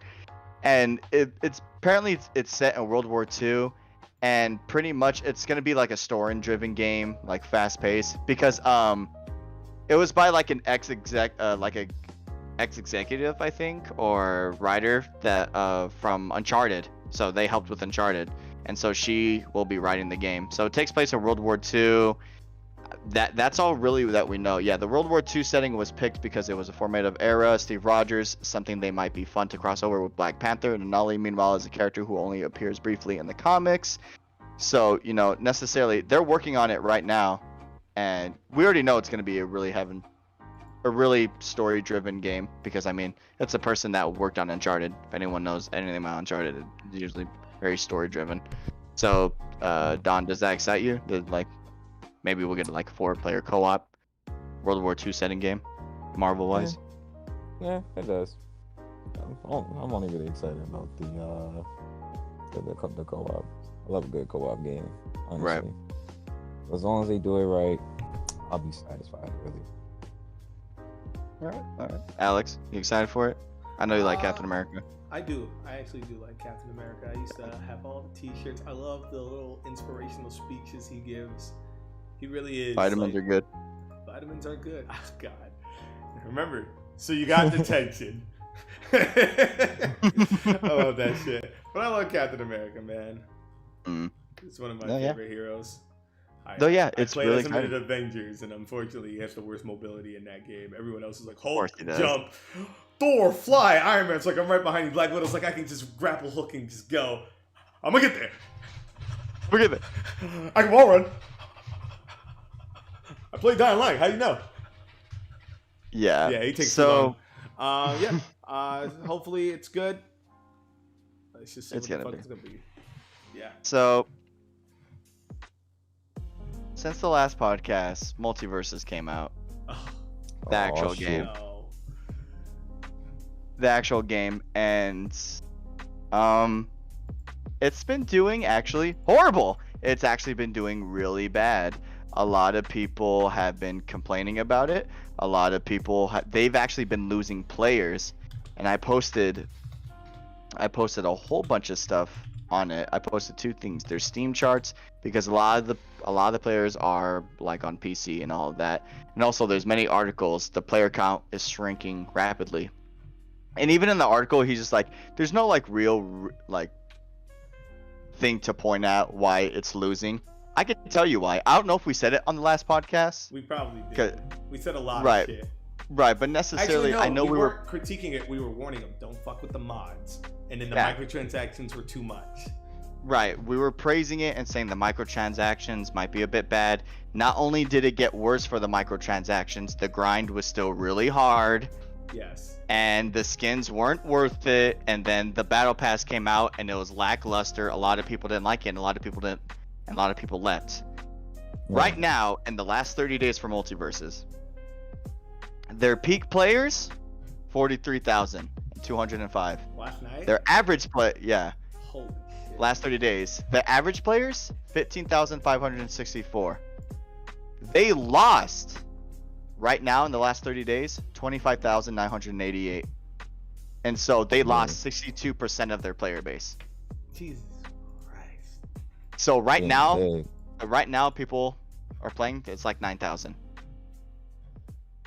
on Steam anyway. And I know it's like, well, Leon, it could be different for console, of course, but a lot of the players are on PC, and especially since they fucked with the modding thing a lot, so they made mods pretty much impossible to get on the game. It's still possible. Yeah, you it's just just a have to lot go more through work. fucking, And then it's you like, have to go through hoops. Yeah, it's like not worth the hassle, and then the fact that they And nobody might wants to do that. and they might ban you for doing it, and then you get a copyright strike on your YouTube channel if you record it. I think you should have just did what I said. Leave people the fuck alone. You would have made money. Because again, people will be like, oh, I want to have my mods on these slots, but I need to get these skins. I'll buy the skins to mod the slots. But you felt the need to be so greedy to be like, you have to play it the way we want it.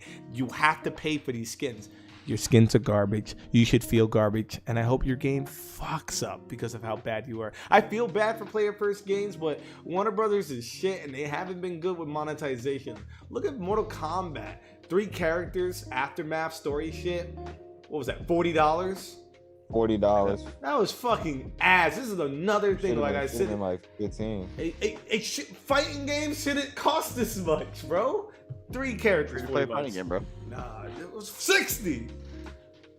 Bought But that yeah, shit. and again, this was something I fucking talk about on TikTok, and this is what I'm gonna fucking say now. Alright. There was this person commenting, again, I don't remember their name, and even if I did, I'm not gonna say anything about it. But if you watch this, you know exactly who you are. What the fuck did I say that was going to happen?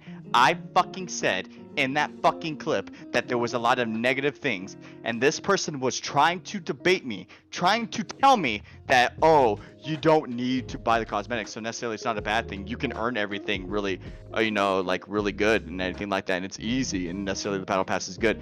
Not only is the battle pass lackluster, the grind is still really hard. I see a lot of people still complaining about that, and which he didn't deny, by the way. He just danced around the question. And necessarily, this is what I said, that there's too much microtransactions. You need to make the grind a bit easier, like how you did in the first 2 alphas. And necessarily, the skins are lackluster, and you need to keep the mods in there. And so I said, watch, if they do this, it's gonna get worse. Look what happened. So all those people, including that guy that said that, look what happened. I don't even need to say you're dumb or you had no logic in it. That's the proof in itself. Look at that player base drop, all because of what we said, what we predicted, and we fucking told you, and still you fucking like an idiot, you decided to fucking say that stupid shit. Not only that, literally, you defended the game. Look at it now. You bought a $20 skin on that shit. You wasted your money. And anyone who put their money into this game, you're just as weird. And I'm looking at you just as weird because you put money in a beta. That game wasn't even out yet fully. It was a beta. And you said they announced Rick and Morty, released Morty, said fuck you, and they put Black Adam and what was it? Fucking I think his name was Spike or Sprite. I forgot his name. It was the main antagonist from Gremlins. They didn't even put him out. They put Gizmo in, which is fair because I mean it's Gizmo, he's the main character. But still, they didn't even put Black Adam in or Rick in. So you know what? And even if they do drop it, it's just gonna be a hassle to grind for. You didn't make the grind easier. You're pulling an Anthem. Your Alpha's grind was great. We're already halfway through the battle pass. You know, the faster we beat a battle pass, the far easier it is to just be like, yeah, I might just buy the goddamn battle pass since I'm about to be done. What is so hard understanding that a battle pass that is easy makes more money? I think Fortnite, the people that question that, I think Fortnite literally fucking proves it every single fucking time that the battle pass that's that not like so super easy, but that's good enough and that it makes you grind, but it gives you all the rewards. The one that's easier to level up in, it's literally better. Fortnite proves this every single fucking time, and you don't have to do the challenges. You just have to play the game, or you can play Save the World. They literally show you the battle pass things. And these guys right here say, no, you have to do challenges. You have to do the seasonal challenges or the weekly challenges. Why? Why do I have to do those? Why can't I just play the fucking game and devote the hours into it? Which again, that guy tried to argue with me. Oh, I get all of that done like in a day. Okay, sure. That's why a lot of people, again, were complaining, right? So apparently, even if you are one of those people that get it done right away, there's a lot of people, a lot more people that were complaining about it, and that the hitboxes are bad, and that necessarily you reverse all the time and spot dodge all the time. There's no cool off for that. This game is technically flawed. Not only that, there's too many things on the microtransaction. The game is fucking bad now, and they're losing players. Again, I'm sorry if I sound insulting, but the people who were trying to argue with us or anyone with logic, necessarily saying, watch out, the game's gonna get bad, don't support it, you know, let them know, hey, it's too much and the battle pass is lackluster, and you said, nah, it's not, it's fine. Look at it now, you're a fucking idiot. Again, going back to what I'm saying, I think a lot of you aren't gamers. That's just me. I'm sorry. Or if you're a gamer, you're just a little bitsy. No, you're just closed-minded. Yeah, you don't want to be open. You're very closed-minded. Yeah, so no. Let's talk about that new Paradise Fortnite. Since let's go do a good game now. Let's leave it on a good. Yeah, let's go do a good game. I'm done talking about losers. I like talking about winners. Yeah, so Fortnite's new DLC, the new season pass is dropping tomorrow. It's today. It's at midnight now where this is recordings out. So right, so in about 2 hours, that's when the servers are gonna go down. So they dropped the trailer. just now during the starting of the recording, and it shows the Foundation and Jonesy going through that little portal. It's a very interesting little trailer. It's looks like they're gonna be in a pod, so whatever this main antagonist is, looking at them during the vibing event, she might be ready to reveal herself this season. I'm ready for this whole Chrome Water shit. Like I said, I think Fortnite's doing a great job with the whole battle pass being easy to level up, because there's nothing wrong with that. The fact that we were done with the battle pass so fucking soon and it gave us time to work on other shit, that is a blessing. Stop, don't make it harder, keep it simple, and shout out to making it Save the World gets battle pass XP. And I know you're trying to get people to play Save the World, you're doing a good job convincing me, because I've been back on Save the World. I went from like what, power level 50 to 87. I've been having fun grinding, playing, people are enjoying that game again, and here's for those skins, man. I'm ready for those skins. Good on you, Epic. Yeah, good on you. Crown on you, good shit. Oh, right, and the update and necessarily Spider-Gwen coming in, being confirmed. There's a lot of skins that are coming in and a lot more crossovers. It looks really exciting, especially with the I think skateboarding might come in. I think motorcycles are going to come in. Cool. Yeah. Oh, there's literally a lot of things that are going to come. Yeah, there's literally a lot of things that are going to come into here. Luke, Leia, Han Solo might be going into the battle pass. So literally, Miles is going to come in next year when the movie comes out. So there's a lot of exciting things. It's going to be amazing. This is going to be great. And especially with Fortnitemares necessarily saying, oh, we might get Nemesis, we might get Freddy. They confirmed more Resident Evil characters for sure. I'm just saying they definitely said we're going to get the Hulkbuster type of mechs. So I'm really excited for that. Again, man, this is going to be really interesting and they're doing great. And the Dragon Ball season was good. I mean, the skins were... They weren't the best. Vegeta's the skins head weren't the was best. Fucking weird, but you know what? Whatever. Bulma looks great. Beerus looks great. Goku's on the iffy train, and Vegeta's a no. Vegeta's just a no. But you know, the Cloud, Kami's house, the all the Kamehameha. items. Yeah, good job. Good Oh job. no, the Fortnite. Kamemiya. Good job. Can't wait to see the other anime you're gonna collab with. Here's to One Piece, y'all. I want to be Sanji. Slayer. Demon Slayer, bro. Tanjiro. Oh, dude, I would love to get in those. Tangerine, fuck that. Tangerine, what's wrong with You like Tangerine, bro? Nezuko. But yeah, you excited for the season 4? Don, what do you expect, like coming into it? Man, I expect a lot of motherfucking changes, boy. I'm expecting that weapon pool to be looking a little different. I'm hoping, but Are you excited that they're saying that there's going to be maybe some throwback, especially since they're adding like polygon skins, like the Jonesy skin? I'm quite excited about that actually. That's gonna be cool. I can't wait to see that in the fucking Fortnite universe. But I'm hoping that they fucking add in the what was that challenge assist? Like, you remember that? I don't know if you guys remember that whole system. Oh, we I'm hoping do like add that dailies back. together and then like Not even just dailies, but your weekly challenges as well. Oh yeah, hopefully they bring that back. Yeah, so I'm really hoping they bring that back. I mean, probably they got rid of it because of how easy it is to level up, man. Dude, you skyrocket if you didn't fucking touch that. Is that a good thing, bro? Is it a really good thing? Shut up. That's a great thing, especially for challenges that certain people don't know how to do at all. Yeah. Or they're very confused about. That is very helpful if they were to bring that back. I'm also hoping for some new mechanics to come in. Yeah. I'm hoping to see something very brand new. What else, man? What else? I want emotes. Emotes. Oh yeah. Wasn't enough. Yeah, Wasn't enough this season. Need some bangers. I need some new variations. I feel like there was some cool ones. Like there were some cool ones. I'm not saying they were all. No, yeah, I know. I gotta get you. Like that, that Michael Jackson one, "See Me Now," something like that. Some shit like that. I think I Yeah. I should have grabbed Forget Me Not Well. It's still Yeah, Forget Me Not. Yeah, that one. I should have grabbed that. Like when I see people do it, I'm like, damn, that was so cool. I regretted not getting that. But I'm gonna grab it next time. GG's. Yeah. I mean, other than that, I'm really excited for the season. So I know it's gonna be great because it's Halloween around this time. It's gonna be great. Fortnitemares. Go check out that Save the World Hexylvania, y'all. That Halloween event. It's really fun. I hope they bring back the Storm King this year. Yeah. They didn't do it last year. I hope they bring it back this year. That was great. Nice. All right. So let's talk about Sega for a little bit. Okay. So it's Oh, more, yeah. more of a little announcement. So Judgment, Sega came out of nowhere, slapped us in the face in a good way. So you like that? You want Judgment on the PC?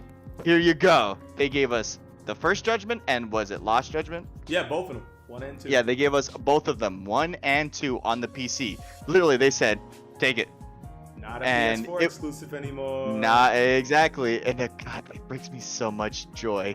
Again, for all of you PSN fans that were sitting here trying to say, PSN would never do that, man. Look at our exclusives. You know, it's only exclusive to us. Only Microsoft does that thing with PC.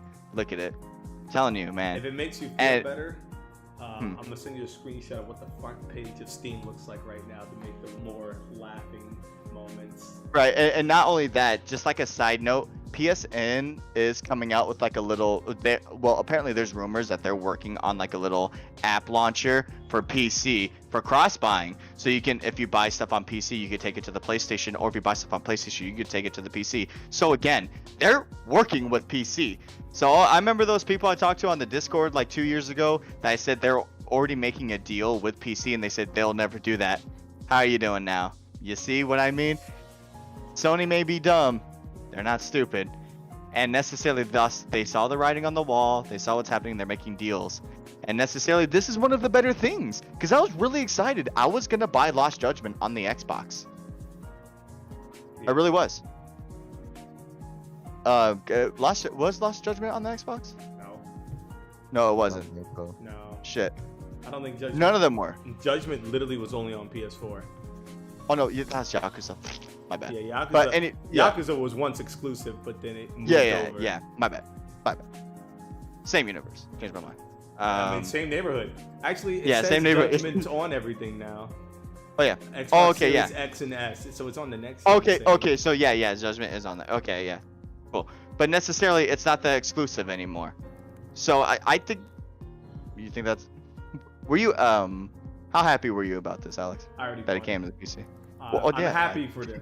No, I'm just saying I already bought it. Like I got it on sale on PS4. Well, yeah, no. Shout out to no more exclusivities. The smaller amount of games that become exclusive, the least reasons I have to get a PS5 for. So again, I was worried. I'm like, fuck, I have to get Ishin on PS5. Promote sharing, promote cross progression, promote crossplay. Also, you like that front page of Steam right now? PlayStation Publisher Sale. Mm-hmm.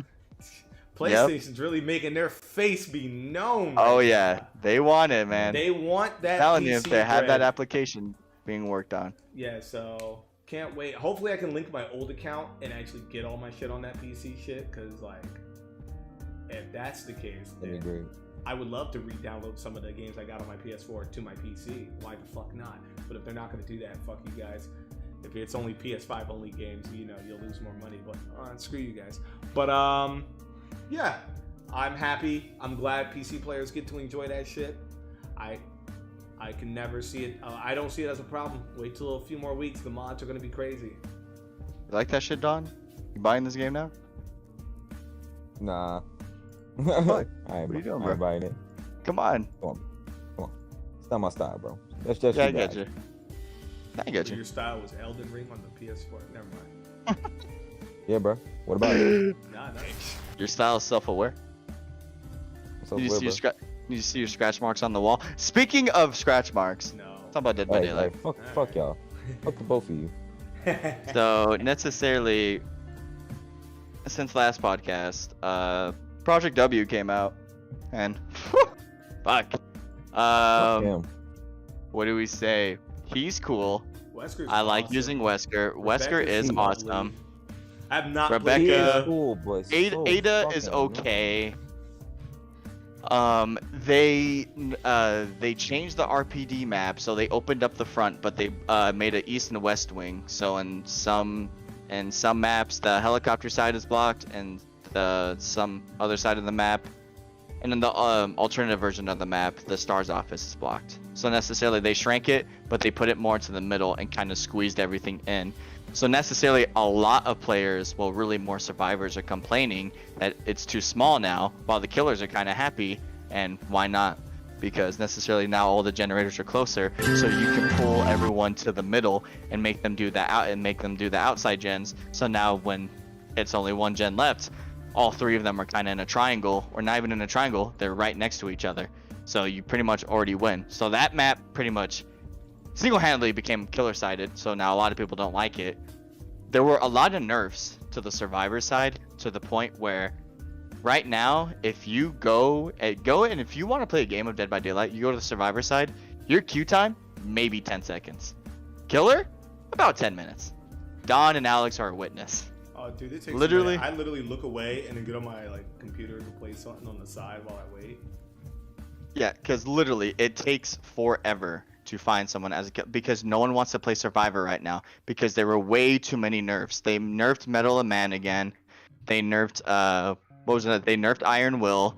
They nerfed Borrow Time is base kit now, so they made Borrow Time worthless. They nerfed Self Care again. I mean, at that point, just get rid of Self Care. They already did something to Circle of Healing. Circle of Healing got reduced to 35% healing boost. I think got a little buff. You'll heal faster with that boon than you will with Self Care. Right. Rebecca is good. Her perks are really good. I think the only problems I have with this new shit is the amount of people using Jolt and Erosion now, or Pain Resonance, like Hook Resonance. All these gen regression perks are hitting hard. And then especially because they already nerfed the generators, so necessarily you see the same meta. Yeah, so you're gonna see a lot of those perks being picked, and I know they're proud that people are picking other perks, but making new perks the new meta and only picking those same perks over and over again is not helping the other perks out. Because I've seen a lot of Jolts, I've seen a lot of Erosions. Hell, the claustrophobia and unnerving presence shit is out of hand. I don't care if claustrophobia nerfs my healing speed. There's no reason for you guys to touch the skill check needle. There was no reason to make it so fast. And then you have unnerving presence, making the skill check smaller, next to impossible to heal. And then you got killers making fun of us because we can't make the skill checks. And Wesker having the biggest terror radius known to God for some reason. No, yeah, and also that ring perk. Where, rapid skill checks when you're at 90% of the gens. That one, I think it was a Call of Brine or something. I just say we're having a lot more fun playing Killer. Once we rage quit as Survivor, we play Killer. We're having a fucking field day because the amount of control we have on those maps, on those games. We get Raccoon City, you basically won. But there is a lot of shit, and like even with the scoreboard, what was it? Like it went from 47% kill rating to 61, and then the escape rating went down to 39. That's crazy. I like to see like a whole literally 50-50 thing, but it's not really 50-50 now. Yeah, the escape rating is literally just going down and the killings are going up, and I know they'll be excited for that, but now there's really just one meta now. There's not all these metas. It's really it's either gen regressing or blocking off the door with Blood Warden and No Way Out. Like literally you only really see two metas now. You can clearly see what the fuck the meta is now, and it's painfully obvious. So now you got rid of a whole bunch of other meta for two painfully obvious metas. It's not good. That's not a good thing. Yeah. Not at all. But have we been playing it a lot? Well, not really. Somewhat. Yeah, for the double XP, but give me more really. Shit, that's it. Because again, fuck you. Because we have to start all over. Yeah. So, but have we been having fun with it? Yeah, because we've been leveling up. Great. After Wesker's amazing. Play Killer ourselves. We're having a fun time because again, you made it that way. You made it so killers have more fun. I'm having way more fun than I did with Survivor. And of course, tunneling. I made it to like gold 3 or gold 2 on Killer. Ass. Also, I think you guys made matchmaking weird because again, we're iridescent. We're getting people who don't deserve to be getting red ranks because they even complain about getting red ranks. And it sucks for them because a lot of killers are trying to learn, and then they're getting like try hard. Right, and they get someone like us who have been playing for years and years, and which isn't fair. So necessarily, we're iridescent 1. Oh, what level are you? But I'm only brown 2. You can't even see ranks now because it only shows you your Survivor prestige. Right, which I know we don't technically go off of rank. You go off of like playtime or like winning percentage. But even then, you mess that up because necessarily, okay, we don't escape much, but we level up a lot in our rank.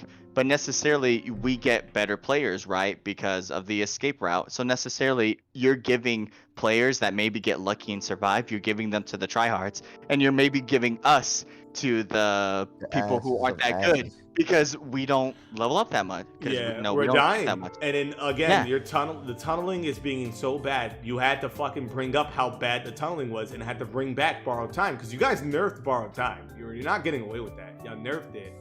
Then you brought it back. Instead of leaving it alone, you made it base kit. Yeah, now, I didn't even know you made it base kit until like later on. And again, now because you made it base kit, now killers just wait anyway because borrow time is now in the basic. So why wouldn't a killer just sit there and stare at you for 20 seconds and then just wait to down you? Just to hit the other person real quick and put them down and then go and chase you because your borrow time is off by now, and then they just put the guy down anyway. Yeah, so again, it was better when they had to guess. It was better when you had to think, like, do they have borrowed time? Do they have borrowed time? But now it's just like, okay, everyone technically has borrowed time, so I'll still wait.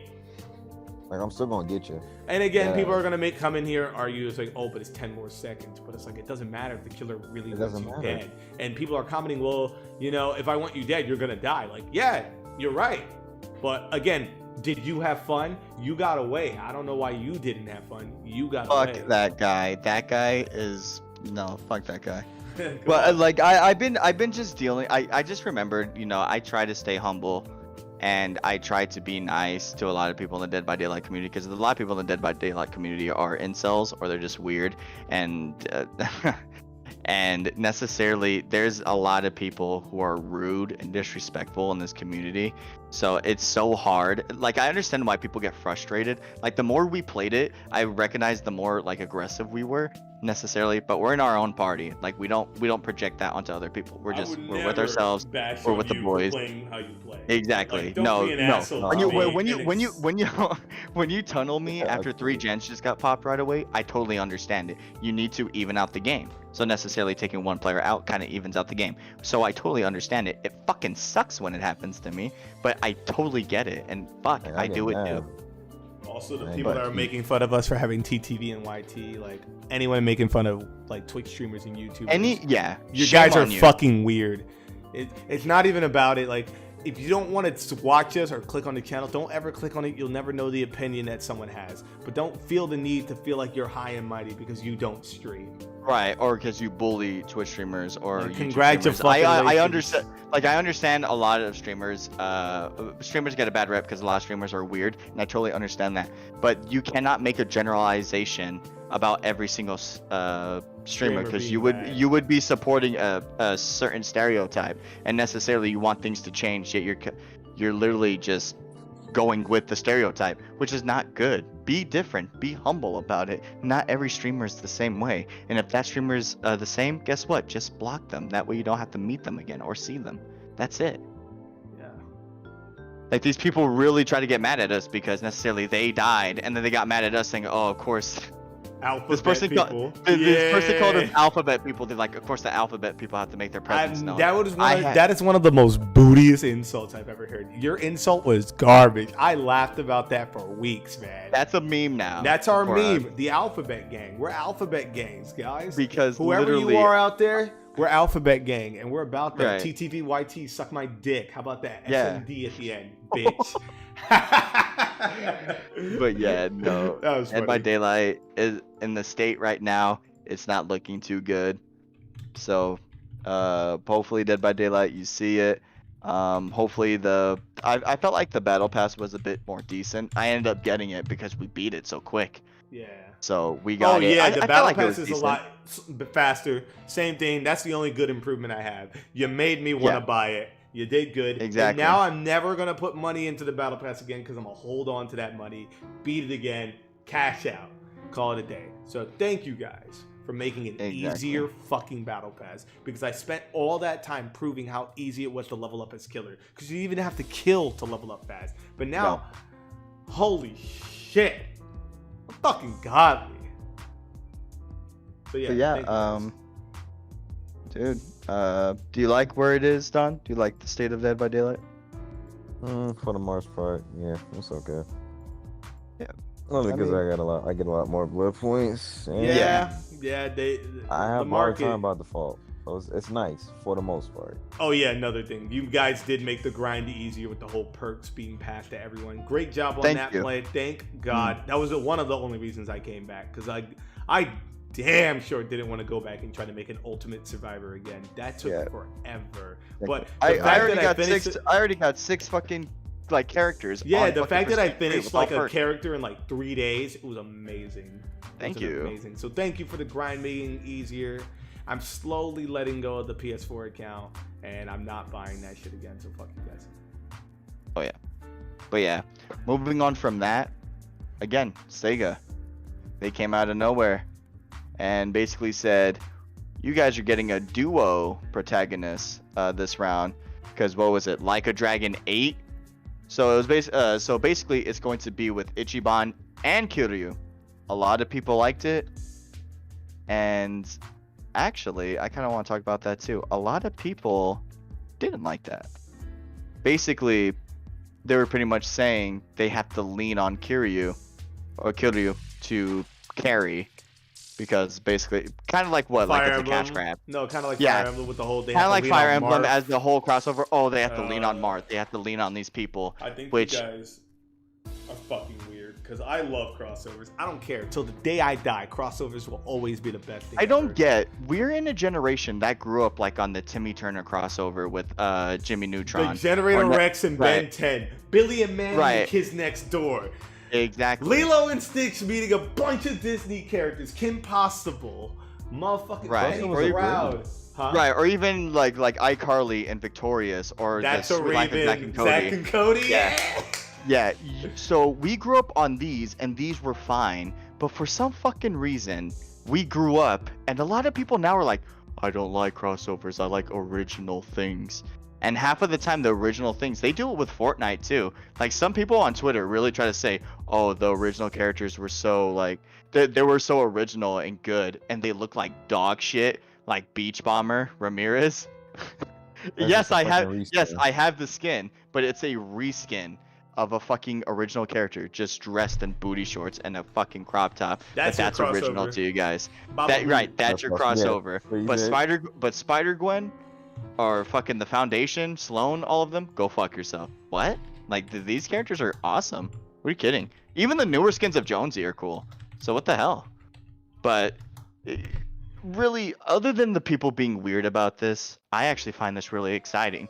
The fact that because Kiryu was in Like a Dragon, 7, so the fact that 8 is coming out, and I like Ichiban. This is most likely more of a hot take and more a bit of a bias because I played some of the Yakuzas. I'm still working on them, but I played a lot of Yakuza 7.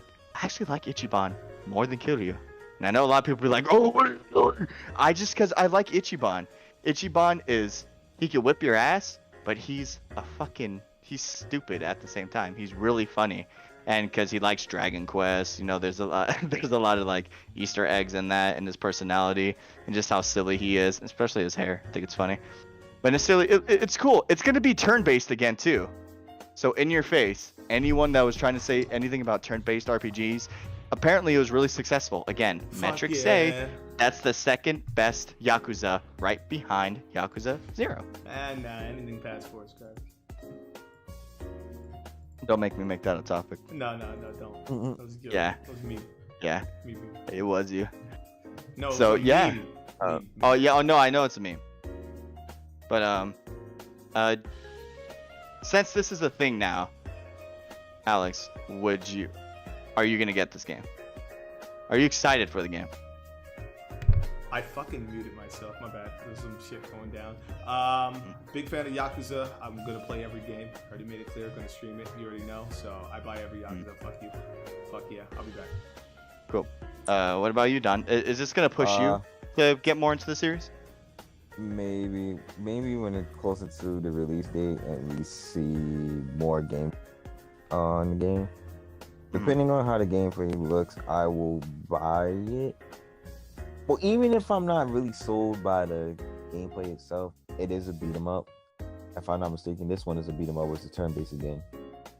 This one's turn-based. Okay, well, I played Like a Dragon on my Xbox and PS4. That one's turn-based as well, by the way. I just want you to know that. Yeah. That's what I said. I played it, so Yeah. I like it. You know, it's not a bad game. So since this is technically a turn-based game, I'll definitely get it. I'll get it. I thought this one was a straight up beat 'em up. Nah, all the other ones with Kiryu are beat 'em ups. Yakuza 0 all the way up to fucking 7. They're all fucking beat 'em ups. But yeah, So, I'll definitely get my. All the way up to 6, excuse me. But no, yeah, I'm really excited about this. I hope it comes out. When it comes out, I'll definitely get it. I love it. Love the series. I'm glad it's gonna continue. All right. We pretty much Only have Kiryu. pretty much only have 2 topics left. Which You could talk about this, the Half-Life 2 thing with the VR. Oh yeah, Half-Life 2 has been confirmed to come out on Steam, the little VR shit. I think it's a mod. So It's a mod, yeah. Yeah, they recreated all of Half-Life 2 in VR. So if you guys are interested, it's out now. For all you Steam VR users, check it out. I think that's really awesome. I looked at the gameplay for it and I was like, bro, this is kind of badass. And what was the second topic? Assassin's Creed. That's pretty much what it is. It's like all I know is Mirage. I didn't know about all these Yeah, ones. so let me pull it up. Fuck you. Alright. So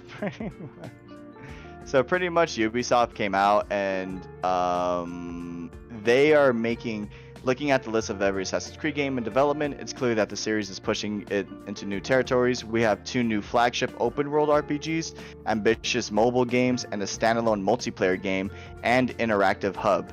In return for the stealth foundations the Assassin's Creed was founded upon. So yeah, so this one's called Assassin's Creed Mirage. The release date is in 2023. So we're gonna get this one actually soon, Don. It's gonna come out for PC, both the PlayStations and Xbox Series, and also for Xbox One. So I guess this one's also coming out for Xbox One. Yeah, Xbox Mirage is a homage to the early years of homage to the early years of the Assassin's Creed series.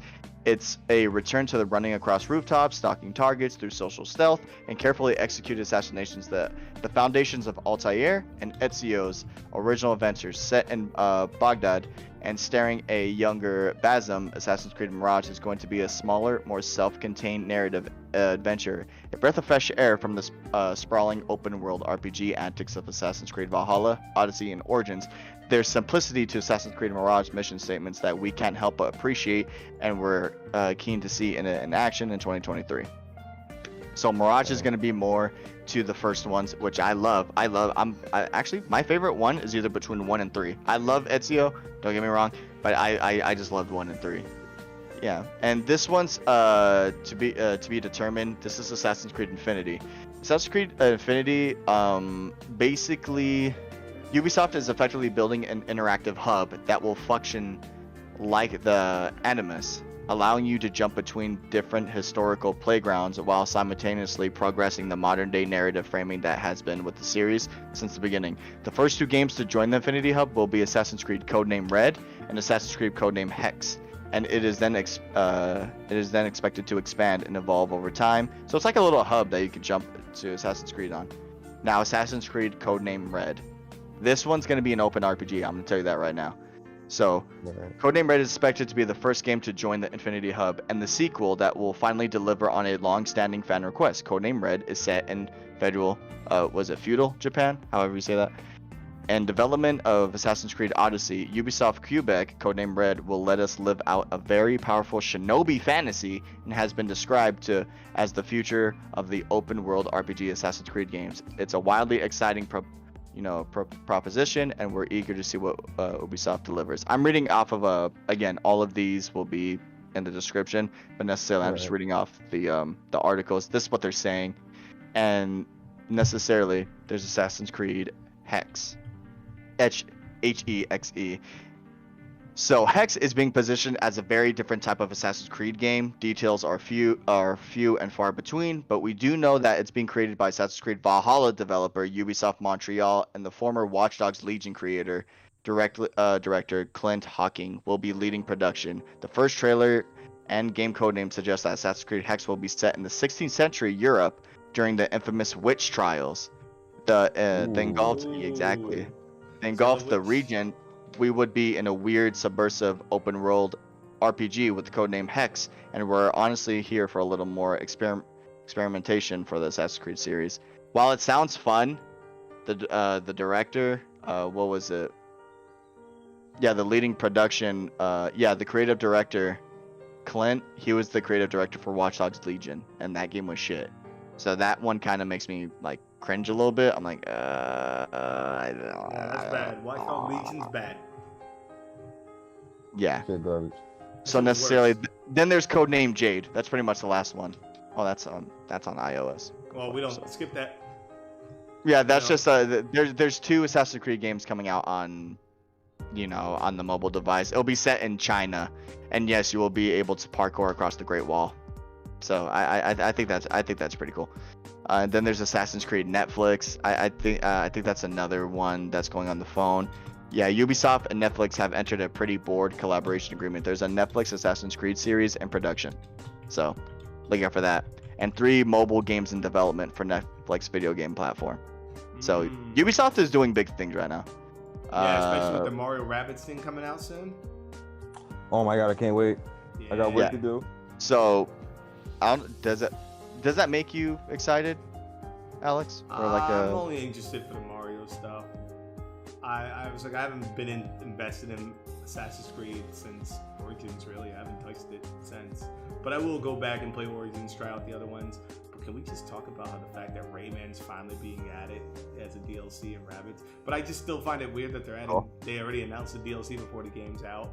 Hey, this is gonna be Right. DLC. I was like, all right, you could have just. Well, yeah, come on, man. Put him in the feel story, like bro. this- Rayman deserves love. He did not need to be replaced by the rabbits. Rabbit. Right. I don't like the rabbits' designs. Ba, ba, ba, Never ba.